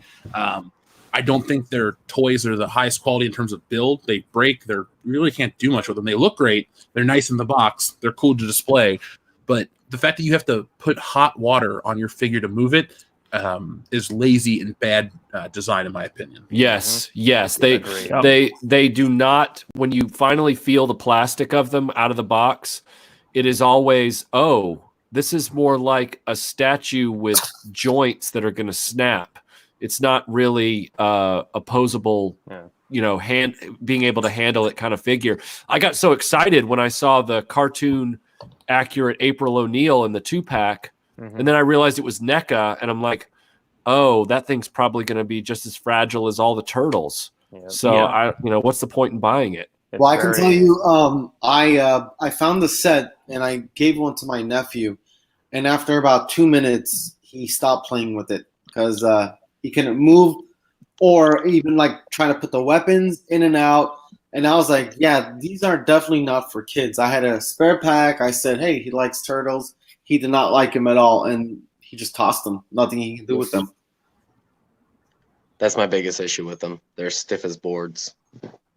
I will say, though, all the NECA stuff that I know about, I'm still really pumped for this damn Marty McFly that's on the screen right now. Oh, yeah. It's my favorite item from the hands down. I can't wait to buy this. Michael, you and I have had many a talk about Back to the Future. It is my favorite movie. It's the 35th anniversary, and they kind of gone all out in the licensed merchandise for this year. I mean, over the past couple of years, we've seen a lot of Mattel cars. We had Hot Toys Marty McFly and Doc and Marty from Part 2. So we had a smattering over the last, 5 to 10 years-ish. But now I feel like we're finally getting a fully realized NECA line. We're going to get the, the reaction figures. There's going to be a lot of stuff. There's even a Playmobil set from Back to the Future, and I'm really personally excited. But we won't spend too much time on Back to the Future. But does anyone have any comments on this Marty McFly? Yeah, I just wanted to say that, I really love the fact that he is, the Part 1 Marty. As much as I love all the films in the series, I feel like Part 2 Marty with the jacket and the self-lacing shoes gets a little bit more attention sometimes. And I'm personally the biggest fan of Part 1 and that look right there. So I'm assuming that I'm gonna have to break out some paint to put the red swooshes on his shoes, but otherwise, I'll be ready to go to pick that one up. That looks awesome. I saw that and immediately thought, Jeff's gonna buy that shit. So these look pretty big, right? They're what, 12-inch? No, they'll be sized down. Okay, so good. Hopefully, if they're the regular NECA size 7-inch, hopefully they give us a DeLorean. That's what I was hoping for, but I don't think the figures can actually fit. Look at the way Marty's legs are designed. The joints, but I want the DeLorean. I'll buy it because I passed the Hot Toys one, but I don't know if Marty would actually fit without breaking in that car. Well, he'll probably break anyway because they use that cheap plastic in the joints. But man, if they give us a DeLorean, woo, I'm all in. Yep. So, you mean a DeLorean that they'll fit in? yeah. Oh, Yeah, okay. that scales with them. Gotcha. At least, hopefully that it'll scale with them so you can pose them next to it. Well, that's like even right there on the photo. You're showing. You can see the camera at the feet of Marty in the hazmat suit, and it's amazing that they captured all the details of that JVC camera. There's going to be people who are printing miniature decals that say JVC GRC1U to put right on the red housing on the back. I know it's going to happen. Yeah. Yeah, I personally, like I said, I can't wait. But they have more than just Back to the Future, folks. Here's the Defenders of Earth we mentioned. I will get the Phantom because I do love the Phantom. This looks so good. I think it also look really great. Those look fucking awesome. The Phantom looks so fucking good. These are the same bucks they used for Superman and Batman that they put out with the Alien and Predator last year. Oh, okay. So the bodies are pretty good. The mold, the sculpt, obviously, and the posability. Just, I'm hoping the pieces and parts don't fall off because the Batman and Superman we got, while they look good, you couldn't pose them without everything falling apart, especially on that Batman versus Predator. I wanted to get those, but I just never knew how to find them. Yeah, they were a San Diego Comic-Con exclusive. Oh, okay. Obviously, NECA gets some really obscure licenses like Golden Girls, Bill and Ted, Coraline, Ace Ventura, Bob Ross, and then we saw the Goonies down in the corner. Does anyone here collect the 8-inch NECA closed figures? So I bought that Bob Ross, and it's the one figure my wife lets me keep in the living room. We got it up on the fireplace mantle. Yeah, I have 2 of the 4 Golden Girls because Melinda is a huge fan of that show. But I never could find B. Arthur and Rue McClanahan. I only have Estelle Getty and Betty White. Yeah, you got the best one in Betty White, so that's true. I'm still on the hunt for you, Michael. I haven't forgotten. Oh, thanks, man. Hey, by the way, I know this is kind of impromptu, but if you didn't see it in the chat and to everybody listening, for some reason, typical timing, I came down with a cold this morning, and now it is kicking my ass. So I'm going to have to bounce, but I've left my final thoughts on some of the upcoming toy lines with Sal in the chat, and I apologize because I've been looking forward to this for 2 weeks. But I'm gonna have to get some rest. Understand? I'm no good to anybody. Jeff, I apologize. I want to stay on, but I'm literally hitting mute and sneezing my ass off over here, and just like my head's exploding. So, well, look, don't worry about us. Just get better, man. We'll have you on many streams in the future. So, Absolutely. All right, guys. You guys are representing truth and credibility in the toy space better than anybody. So I leave it in your capable hands, and I will see you guys later. Oh, thank you, Michael. It's been an honor serving with you, sir. And you as well. Talk to you guys later. bye. All right, so we'll have Tom join us again. There we go. Wait, crap. There we go. Now we're all here. No. Does anyone have anything else they want to talk about NECA? I mean, the Back to the Future. I have a bunch of the closed ones, and I love those first Back to the Future ones you showed more than the cartoon ones you got up now. But like I've got the Karate Kid ones I got down there. I've got some of those already. I'm pretty sure Cecil collected those. Yeah, probably. Yeah, that's what I was going to bring up. So I have the Casey Jones hockey mask, and those snuck by me, Jeff, until like this morning, and I saw all the prop replicas from the Batman animated show. Oh and I was shit! Like, I need to tell Jeff. And the like, ones they got from the Mr. 89. Freeze's goggles and everything. Yeah, Like, those are cool. yeah, I am all in on that. I don't know where I'm going to put it. But Those I'm are all in. nice. I like how they're painted to look like they're actually cartoon. That's really neat. But I do like the 89 ones too. You're gonna put them on your utility belt. You're That's where damn they right. go. I'll wear that shit to work. Hell yeah. They'll be like, why do you have a Batarang? Well, why yeah. don't you? I mean, not to reiterate everything was said, but NECA, they do great jobs on most of their toys, but they're fragile joints. Yeah. True. But they look amazing. I mean, they're great for if you can get them in the position you want. But now I'm worried, like, I'd want to buy that Marty and find like you guys were saying, a DeLorean in the right scale and do like a recreation of the movie poster and stuff like that.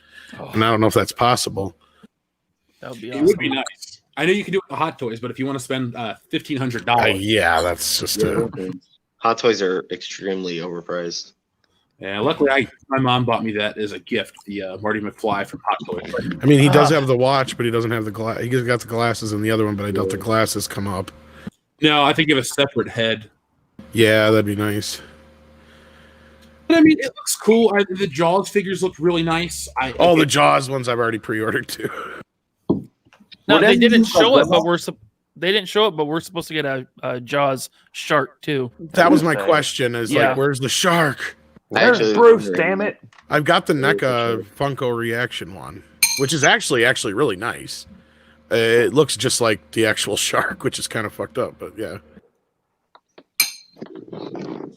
NECA, their big thing right now is the Ninja Turtle line, and I know we have a lot of people that love Ninja Turtles and want to talk about it. So let me pull those up real quick. And Here we go. Yeah, I Here cannot we go. wait. Yeah, I just found Shredder yesterday where I was really happy about it. Wait. This is my bread and butter right here. I saw this line. I'm like, oh, I'm fucking buying all these toys. Nico, since you're the most excited, man, why don't you start us off talking about Ninja Turtles?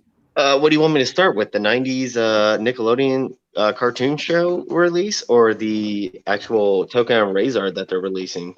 We'll I start with saw those. our ones. Yeah. Oh, dude, the Toka and Razor looks so fucking good. Mhm. Please sell it with the fucking backdrops, with the TGRI, fucking box of donuts, and literally, I will fucking They need to money release- to you. They need to release a line of the second Ninja Turtle movies too. Mm. in my Yeah, opinion. I mean, well, I love that they gave us the '90s cartoon, but like, look at that fucking beautiful Super Shredder. Mhm. Like, look how fucking awesome that looks. Like the detail in his fucking hands, Wasn't he in played his by a face, and his wrestler? eyes. Yes. Kevin Nash. Kevin Nash. Yeah. That is such a beautiful figure. I fucking want that one so goddamn bad. I Like want that. just the detail in his hands and his face, like in the eyes, Mhm. and there they are, the Toka and Razor. Oh, I'm so getting that those. that Toka I've seen online, like his eyebrows move and shit. So you Yeah, like, Really? you see can expressions. move his Yeah. facial- yeah, you can adjust his facial That's features. It's awesome. fucking awesome. Yeah, That's what they need to do. They Fingers need to do. They need to do the turtles like that. Then that is amazing if they can do that. Well, I was watching the Fwoosh before I came on, and he was discussing how you can adjust his facial features to like 4 different settings. Basically, you can have one eyebrow raised, both, have his eyes wide open, or have him have that angry face. That's awesome. It's fucking, yeah. Look at, man, those look so goddamn good. Just sell the whole diorama with it, and you got my money. I don't care how much it costs. I'm buying those. But they're babies. Mama. Bang. The infants. Well, the Look at- stupid look at the infants. Ralph holding up in his jacket, pointing at And we the finally sign. got Casey. Yeah, but I know, that's so sweet. Walmart exclusive. That's That's a all right. 2-pack Yeah, I and saw Walmart that. exclusive. That's all right. Toka and Razor are going to Walmart too. So Yeah. Now these are the 7-inch though. These aren't the 12-inch, are they? Correct. No, God they're- darn it! I want these in 12-inch because that's what I got is the 12-inch ones. Yeah, I mean how they have him posing with the jacket and pointing at his little sigh right there with the Casey Jones. The Casey Jones looks fucking incredibly good, and so does that Raphael. They even got a little Critters poster back there, but it looks like it's got somebody yeah. else's face on it. It is. Yeah, it is. But yeah, man, these look so good. Like I saw these yesterday, and I was like, oh my god. Well, looks like I'm not buying tools for work. Who needs tools when you can have toys? Exactly. Like, Now, are these coming in package like the cartoon ones, or they're going to be individual? They're I gonna be believe they're going 2-packs. to be individuals. Individual. Oh, they are going to be 2-packs? Yeah, the Raph and the Casey are 2-packs, and the Toka and Razor are 2-pack. Oh, Hell yeah. that's And the awesome. movie, Make my day better. the movie figures, what they're Walmart exclusives? Is that right? Correct. I Which believe so, means yeah. at least Oh, for me, See, because now the man. last Yeah. 7-inch, last 7-inch ones were GameStop ones. Sorry, I Right. didn't mean to- Yeah. GameStop isn't going to be around much longer, I don't think. Though. No. The Yeah, fact that play they it did safe. that Jedi Revan GameStop exclusives. Fucking No, dumb. but what I'm hoping is they just do the opposite, because that's what they did. Was the 7-inch were basically just shrunken versions of the 12-inch. Yep. I hope that they end up doing 12-inch versions of KC and Talkin' Razor and Super Shredder at least. He looks so fucking good, man. I can't wait to fucking get those. Because for Token, they got to do them, and for like, if they did that in the 7-inch, I can't imagine what they could do in the 12-inch. Because you'd actually get real hair on him too. Mm-hmm. Yeah. Could you imagine a 12-inch Toka though if it fell down on your foot? Oh, I'm my 12-inch turtles on my foot. Trust me, they are freaking heavy. They should make it. They should put a voice box in him so when he falls on your foot, he goes bang, bang, ow. God damn it! Now I have to go watch that movie after this. They are stupid. The only bad thing about that case. Sorry, go ahead. No, I just said they're stupid infants. The only bad thing about that Casey Jones is, I guess they couldn't get the likeness rights to the actor, so there won't be an unmasked head with it. Wow, Elias Cortez actually said no. Maybe he wanted too much money and NECA wouldn't pay it or something. I mean, to be fair, it's not like he's an A-list actor. I mean, he does TV and stuff still, and that's about it. I think the last movie I saw him in was like a horror movie that was subpar. True. Yeah. I mean, when I got Casey Jones on the shelf, I probably wouldn't display it with the mask off anyway. So right, exactly. Yeah. Well, they haven't done April yet either. That's the other one I'm curious about. Which one do you want though? I'd want Paige Turco. Thank you. What do you guys think of the cartoon-inspired line or the video game line? They're not bad. I missed out on the first wave, so I know I'm going to pay a fortune for them now. But I seen the second wave's coming. Yeah, the Shredder just came out. It's popping out. I found one yesterday at Target. How much? What was it 30, 40, 50 or 50 bucks? I can't remember. Is that Shredder with the Krang? Yeah, Shredder with the Krang. Yeah. Okay. Oh, damn it! Yeah, I'll be honest with you. The cartoon ones, I have the SH Figure Arts versions of the 4 Turtles, and I'm set on that. And if I was going to pick up another set, I like the metal head there, but I would probably go with the Super 7. I like the Splinter too. You think Figure Arts is going to give us the villains or any other characters? Oh, probably not. No. That is a pretty badass looking Shredder and Splinter though. Yeah.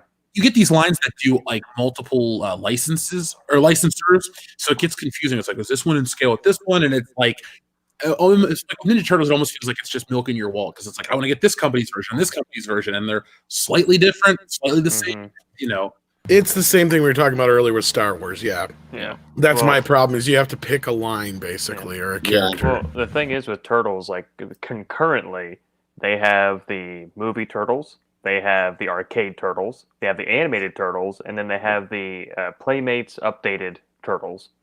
So it's like, and then they've got, quarter scale Turtles versus 7-inch Turtles versus like, there's so much, it's hard to keep track. Yeah, agreed. Super 7's line, they're modeling them after the toys, Playmates. while while NECA is modeling them after the actual cartoon designs. So I passed on the Super 7. Oh, okay, so these are different ones then. That's the one I was talking about. NECA makes them look just like the cartoon, and Super 7 is making them. Okay. Yeah, like Super 7 is making them look just like the old toys, but they're also $45. So that was a pass for me. Yeah. Oh, there's the 12-inch Splinter back there, ain't it? Or are these a 7-inch? Oh, they got a 7-inch version too. Yeah, I knew they were. So they were GameStop exclusives. They did 2 different types of Foot Soldier, Shredder, and Splinter from the movie. God dang it! You should be able to find those now if they're not already sold out. I know, but I never got the original 7-inch. I got the 12-inch ones, and I know they got Shredder, but I was hoping for a 12-inch of every one of them. Like Splinter. Oh no, they did. They did. I think they did 12-inch ones, but correct me if I'm wrong, but I think those were Comic-Con exclusives. Oh, probably. So, and then they've got the 12-inch cartoon Wrath. And they said that they're doing the other 3 Turtles, and they're going to do a bunch of swappable heads and face plates and all that kind of stuff. Is that Raphael right there you're showing, Jeff? Is that on a 12-inch scale? Yeah. Compared to that Shredder? That's a 12-inch scale, right? And then that's compared to Super Shredder, who's gigantic compared to the 7-inch scale. Okay. Well, that would be the 7-inch scale, though, but yeah. Right, yeah. But when you look at them side by side, you're like, oh, man, that's kind of upsetting because he's so tiny compared to the other one. Yeah. I mean, don't get me wrong. I love the detail on the 7-inch scale ones too, but I mean, Then my you see the twin links, and you're like, oh, and well, they're like centerpieces of the whole like line. Like when you know, because I mean, I got a few different turtle things, but you know, I again, like Jeff was saying, you get sucked up into some of this stuff and you don't know which line's which, and Nickelodeon has just hoarded them out left and right. Yeah, that's my issue with it, because it's like the NECA ones, they look just like the fucking animated show, and they look really fucking good. They look spot on, and I want them all, but it's just like, do I really want the whole set? Because I know there's multiple sets of them from different, sets and all that. It's hard to choose, because it's like, well, do I want these ones or do I want these ones? That's my issue with Ninja Turtles, because most of them are really good, and it's just like, well, which one do I actually invest in a way? Right. I know. Because the articulation, or I guess the detail, I guess not articulation, because they break like fucking crazy. But the detail they put in them is just fucking phenomenal. Yeah, I'm a big fan of when they do animated style toys because of the thick black lines they use to try to replicate. I think it looks fantastic. Yeah, I might. Fucking Krang looks awesome. I might get like the core group, but I don't know about getting like the Rock Soldiers and the. Yeah, you don't need those, but the Krang looks. He looks good. He looks amazing. Yeah, and so does Shredder and and Splinter and the Turtles and Metalhead, like you said. I gotta get them and the Foot Soldiers and stuff like that. And April and stuff. Yeah, the Casey Jones was fucking spot on. I like the dimensions. She looks really good. Yeah, she looks exactly like the fucking cartoon. And that's an actual to scale fly for once, because usually those are way off. And that building they're standing on, that's also the next diorama they're going to put out. Oh, it's really? the same one. Yeah, it's the same one they've done twice before, but it's different paint, and it's got that antenna and billboard on the top. Here's the Shredder and Krang. Want to take a look? Yeah, Bebop and Rocksteady I'd get, but I don't care about the dinosaurs and shit. Yeah, the dinosaurs. Oh, yeah. I have that. Oh, okay. Oh, so they're already. You can already start getting. Is that same one, or is that the other one though? Yeah, some of the ones on that on the displays there, that some of them have already been released. Yeah, so they're showing you like big displays. That's what I was worried about. Is I missed a bunch of them already. So if they're there's you missed the Foot Clan, Bebop, and then Michelangelo, Donatello, and Raphael. Now those were Target exclusives. Correct. No, they were. I believe you could find them anywhere. I found them at Target, but I don't think they were. I think they were Target exclusives. That's what pissed me off. Yeah. These right here, they were Target. I mean, I found them at Target. Those look I'm like 99% sure they were Target exclusives because I went looking for them. They were. Yeah, the cartoon ones are Target only. Yeah. These are the ones I gave to my nephew, and you cannot play with them. They're just play them. Does that mean the rest of the line is going to be Target exclusive since they've already been doing that? That's what I was curious. Yes, the cartoons will continue to be Target, and the movie ones are Walmart. And there was take my screen off. Yeah, one Walmart's not so bad because there's tons and tons of Walmarts everywhere. Yeah. So Tom, since you and I are behind, we'll have to feed not in Los Angeles. That's why I hate Walmart exclusives. Not in Seattle either. There's not one single Walmart in Seattle. Yeah. There's a ton of Walmarts here, but I got like 5 Walmarts within a half hour, 45-minute drive in either direction. There's Walmarts everywhere. But now I'd give half of those or all of those Walmarts up for some other decent stores though. But I can understand how that is. Certain areas probably keep them out. Jeff, which Target have you been to? The Targets around where you live? No, every weekend I've been traveling with Jesse, so I've barely done, gone out into the area and looked at stuff. I've just been buying stuff online and having it shipped back to Ohio. So, one caveat to all this NECA talk. I told Jeff this earlier. I watched an interview. I forget the guy's name, but he basically said there will be no pre-orders on any of this, and to quote, go out and hunt for it. Yeah, that sucks. But he also said that they learned their lesson from previous lines, and he says that supply will meet demand. But I've been Honey Dick before, trademark. Yeah. I hope since they have them all on display here, they're planning on re-releasing them all. That would be nice. That was Randy Falk that said that they learned their lesson. Yeah, he's the guy with the long hair. Yeah. Yeah. Well, because really, I mean, the collectability of these, I get it, but like as the toy makers, what good does it do them to make a toy that ends up costing somebody else hundreds of dollars that the toy companies will never see? That's my biggest concern.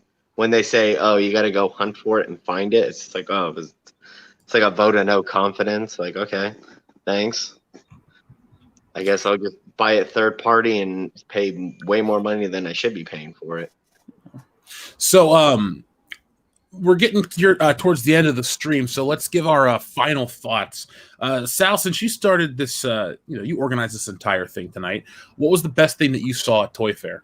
Oh Lord, Johnny on the spot. The best thing I saw at Toy Fair. This is gonna sound so stupid considering all the incredible things that were announced. Red Hulk.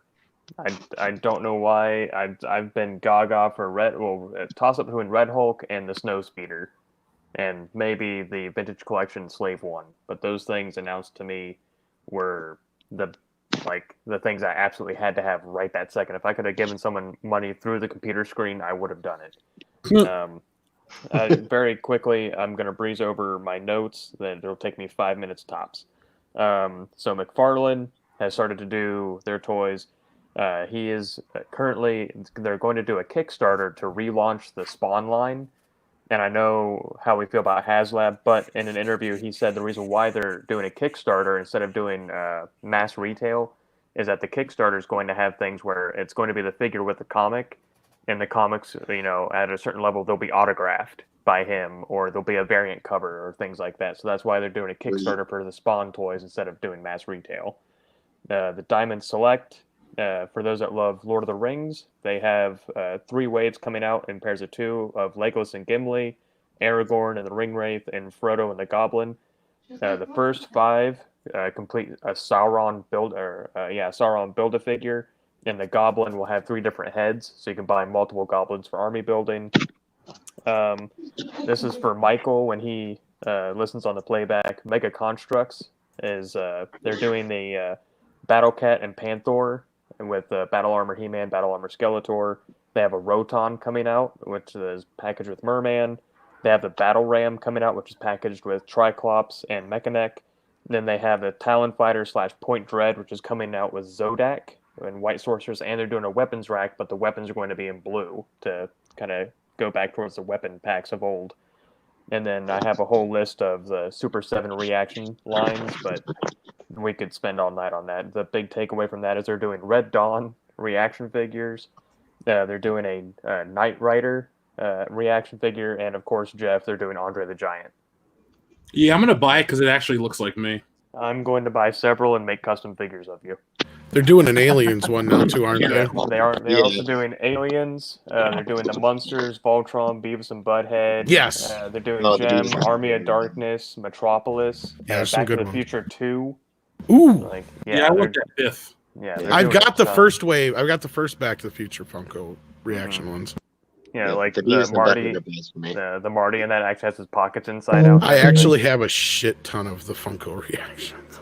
More than you guys probably want to know.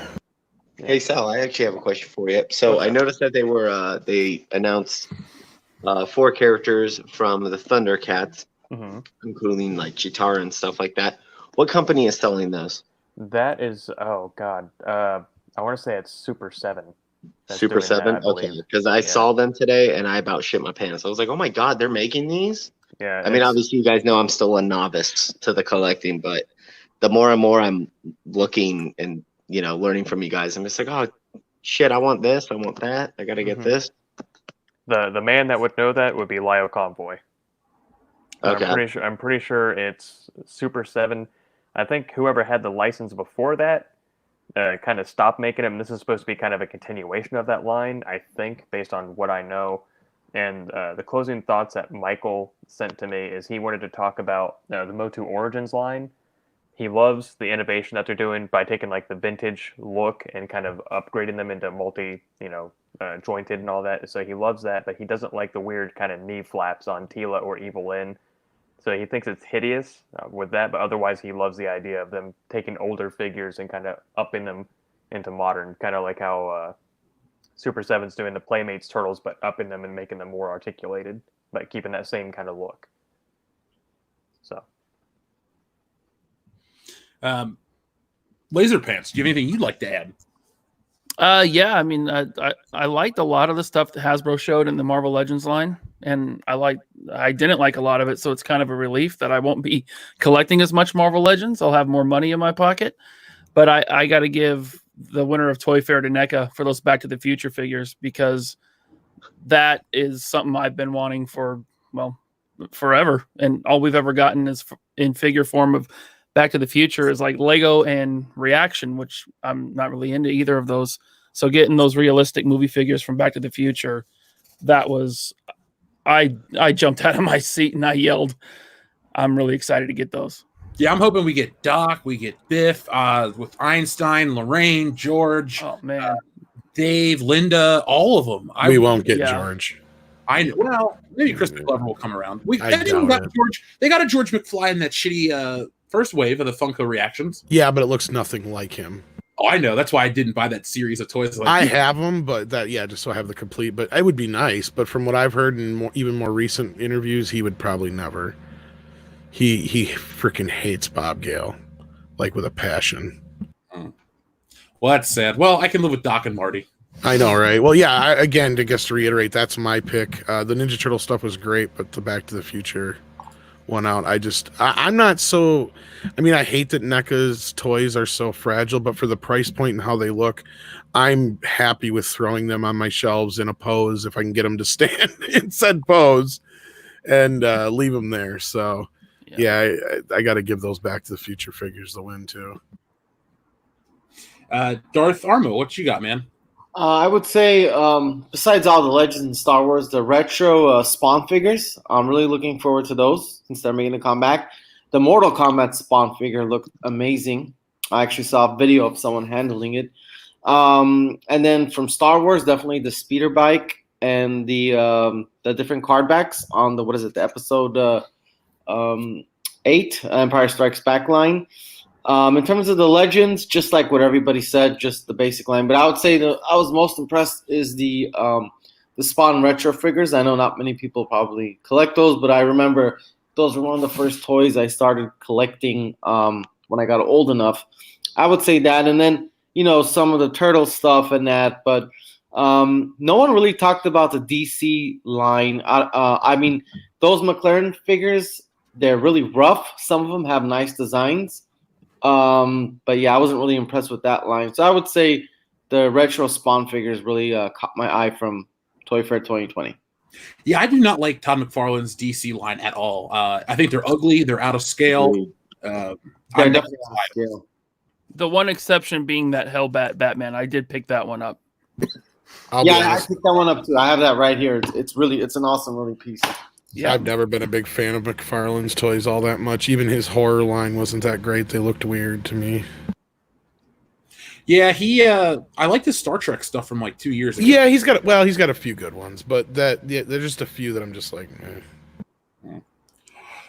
Darth Tico, what do you got, man? Favorite at Toy Fair? Favorite. I mean, come on. Favorite at Toy Fair obviously is going to be those NECA Teenage Mutant Ninja Turtle lines because the animated series is probably one of my favorite cartoons of all time, and also the Thundercats. But the animated Teenage Mutant Ninja Turtles, I mean, I watch those movies to this day, and when they announced the Tokka and Razor and the Super Shredder, yeah, I'm hooked. You sold me, even though I know they're a pain in the ass to work with and getting them set in a position that you want them to. But I feel like if I can make it work, they'll be worth the fucking money. I'd go with you, Darth, if they were the 12-inch, but that's the only downside of it. I want them, but it's like when you compare it to the 12-inch like Raphael, it's that toss up. But I think they look fucking immaculately good. I'm gonna spend some money on those. Oh, I will too, probably. I'll spend even more probably getting the 7-inch turtles now just to go with them. Yep, agreed. So, but downside for the Toy Fair, that fucking Billy. Oh God, Jesus fucking Christ! I was trying to think about it again. That wins the worst toy of fucking Toy Fair for me. That I don't like Bill Gates dressed up as Billy from the Power Rangers. I don't know what the obsession is with that. No, thank you. Pass. Throw that fucking toy down a chasm. Burn it. One thing I did want to mention is the Mezco 112 collection Michael Keaton Batman 89 suit figure. Oh, yeah. Yep. I accidentally pre-ordered like 5 of those. Oh, Nice. I'll take one. I'll take one, Jeff. I'll buy one from you. I will also buy one from you. I don't want them all, but the way their cancellation policy is, it's like, tell us how many you want to cancel. Well, I don't know exactly how many I ordered, and they won't answer my email. So I guess they're really shitty about that right now. So hey, So try far, calling you can try order calling them on the 70 phone. of They them. do have a call center and they answer. okay, I might call them then, because I really don't want to be stuck with like a $700 investment that'll randomly Right. out of my account. Well, I if don't you do know. get stuck with them, let me. I'll buy one off. Oh, Yeah. all right. I'll drive to Cali and get one from you, Jeff. You're only like Cool. 5 hours away from you, so. I'll just mail it to you, man. If you're a couple states over. Speaking of Mezco, they did bring it up in the chat. I did see this one. The Conan looks really good. I didn't see the Popeye though. I didn't know they did a Popeye Yeah. and Bluto. They've done Yes, a couple that's- Popeyes. Popeye and Bluto. Oh, okay. I've Yeah. heard it. I heard That's about quick. it, but I didn't see it. A quick piggyback on Mezco, and I can't believe I forgot. That Dr. Freeze looks incredible, or Mr. Freeze, sorry. Oh yeah, from the Awesome. 112 version. Yeah, it looks like the Arkham version from the games. Because he's got like the big tube on his head and kind of those little jetpack thingies looking. That I don't know. For some reason, I'm all in on that Mr. Freeze. I think only But yeah, it's pretty spectacular looking. go ahead, Jeff. You were going to say something about Mr. Freeze. no, I said is I agree. I think it looks cool. That's it. Yeah. I was going to say Mezco's got to fix their price points. I like their stuff, but they're not very good at. I've had issues where I'll buy like they've got like I don't know, it's like a not quite 12-inch, but it's like 10-inch or whatever. Chucky, and he talks and he looks really good. And then I've got another one that I thought was the same line, but it's totally different. It's smaller and it's a Freddy. So I was so pissed at how much I paid for it, and it wasn't the same thing. So they have like varied lines within Mezco's things. They really need to fix that. Other than that, I love their stuff. I don't have a ton of it, but I've got a few things from Mezco that are really cool. That's how I feel about NECA, Tom.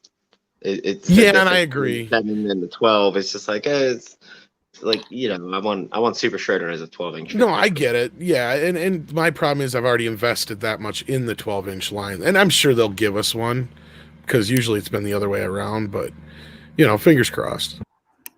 Are any of you guys going to Comic-Con this year? No. I am not. Are you? No, yeah, I am. I finally one of my friends, a listener of your show, Jeff, too. He finally was able to get me in. I was saying that aren't there usually more toy reveals at Comic-Con than there are at Toy Fair, correct? I just feel like you see a lot more at Comic-Con than we did at Toy Fair. Probably because I didn't see a single Hot Toys or Sideshow collectible mentioned this week. That's true too, yeah. So I mean, They didn't mention any of those, Jeff? No, No. Hot Toys No, and there's Sideshow? nothing. Not even Wow. exclusive. Okay. They usually have like Toy Fair exclusives, and there was nothing this year. No. Yeah, I was waiting for you guys to talk about that too. Okay. I was like, I don't remember seeing any Hot Toys or Sideshow, and like nothing. Even like Tamashi was there, and they had like SH stuff out, but there were no like huge announcements, or people didn't make a big deal out of it. Like they announced a ton of Gundams and like this whole resurrection of like Ultraman, but like no one really covered it. Really? Mm-hmm. Wow. So, All right. All right, guys. Hey, I gotta bounce out. Cool, man. Thanks for joining us. Yeah, I'm gonna read our last 2 super chats, and we're gonna end the stream. So, Laser Pants, dude, thanks for joining. It's nice meeting you. Yeah, nice for coming. meeting you. Yeah, nice Hey, meeting you guys see you too. at Celebration. Thanks again. We'll see you at Celebration. I'll Yep, see you there, at man. Celebration, brother. Well, we'll all go to Frankenstein's too. We'll do that as well. All right, sounds good. I'll live stream. We'll have. We'll all get Dion and Nick white girl wasted. That'll be fun. All right, later. See you, man. Scouts of Entertainment says, Jeff, how could you kill Harrison Ford? I didn't. the garage door did, sir. Thank you. Dean Holstoffel says, thoughts on the Age of Apocalypse Deluxe Apocalypse figure. Oh yeah, I like it. Oh, yeah, I forgot about that one. I already have the Build-A-Figure, so I'll probably pass. I like how it looks, but I like the Build-A-Figure more. But I don't know. I do like it. I like that they're considering the fans, and they're like, hey, a lot of people missed out on Apocalypse. This is an AOA Apocalypse. Since we're doing the wave, we'll do a deluxe single release, so people, have a chance to get one. I might get them. So I think we've reached the end. We were going to go for 2 hours. We went for about 3 hours 15 minutes, but it was a lot of fun. Sal, plug your channel, dude. Absolutely. So I am what Etep Koyan calls me, the Dawn of 2CentToys. I have a toy channel where I review a plethora of modern toys, and I'm starting to do videos now where I kind of document my customs that I make and talk about my collecting habits and the like. I also appear on what's called The Boardroom, which rotates between Goober Brothers Entertainment, Etep Koyan's Place to Be Reviews, and Raiders of the Lost Flicks, all channels that do pop culture and all that kind of stuff. So if you like what I do here, or you like that kind of stuff, then check us out. And subscribe to 2CentToys if you would please. I'm going strong with 155 subscribers, not to brag. I'm 155. Thank you, sir. That means the world to me. It really does. I know people say it a lot, but it makes doing what we do a lot easier when people like the videos and watch them and subscribe and all that. Yeah, I would agree with you, Salvador. If you guys do like watching toy reviews and detailed analysis on articulation, Salvador's channel is where it's at. Subscribe to that shit. Thank you, sir. Darth Armo, anything you want to say before we go? No, just thanks for having me on. And Salvador, I'd like to join your channel if you ever need anyone or any input. I don't have a YouTube channel myself, but one day when I figure out how to edit and do all that stuff, I might do something with comic books. As you know, I always post them on the page. He is the professor of graded comics. Yeah. Other than that, no, this was definitely a lot of fun, and I'll be back anytime. And Jeff, I'll see you around town. And Sal, I'm going to subscribe to your channel right now. Thank you, sir. Darth Tico, anything you want to promote? Well, for one, everyone subscribe to 2CentToys. It's a great channel. Sal, I fucking get a crack out of watching you. Your intro every time perks me right up in the morning when I go to work, especially when Rose Tico gets to eat my ear T-Rex. Shit cracks me up every goddamn time. I'm just here to be here. So I don't have a channel to plug or anything like that, but I'm excited to, go at the celebration and see the Hasbro toys that they're gonna maybe we'll get some new lines there and stuff. And I was just here to have fun and talk some Ninja Turtles and shit all over that Billy character. Tom, tell the people where they can find you. You can find me at Midnight's Edge and Midnight's Edge After Dark and hanging out with people like Jeff all the time and doing fun stuff like this. I love to do this kind of stuff. Well, it's an honor as always.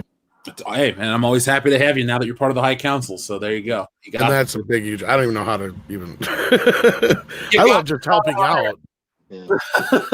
Tom, I was listening to the High Council from last night, this morning when I was heading to my class today. And dude, your laugh fucking cracks me up. Every time you start laughing, I just start busting out laughing. I can't help it, man. Your laugh is nice to hear because most people don't like it. So I try to mute when I do. I fucking love it, dude. There was so many times last night where I was hacking away and laughing that I keep it muted. But I mean, you can't not hack up a lung when Cecil's.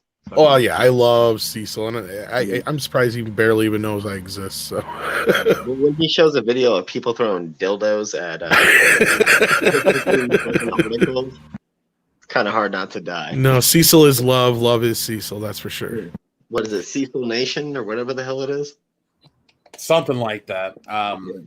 Cecil's a good dude. I got to meet him a couple times and hang out with him. He's legit. So also, please come to Celebration this year. If I can get the time off of work, I absolutely will. And you know what? Just show me a picture of what you look like, and I'll go fill in for you at work. I'll run a couple of miles for you. Absolutely, thank you. All right, folks. Well, this is the end of our toy collector stream. Second one we've ever had. Definitely the best one we've ever had. I'll be back tomorrow with a video about noon Eastern Standard Time. Tomorrow night is the podcast proper, World Class Bullshitters, episode 208, where we're going to talk about Indiana Jones. Steven Spielberg's not directing it for the first time ever. Harrison Ford wants it to be like a Marvel film, and he also wants to subvert your expectations. So why don't you subvert their expectations and not go see the movie? But don't make your decisions until tomorrow night when we talk about it, 8:30 p.m. Eastern Standard Time here on the channel. Spread the word. Let everyone know that this Saturday you're going to get a good morning pop culture.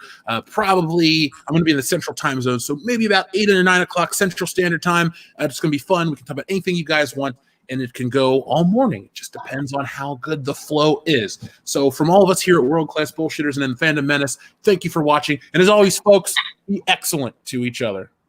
.com.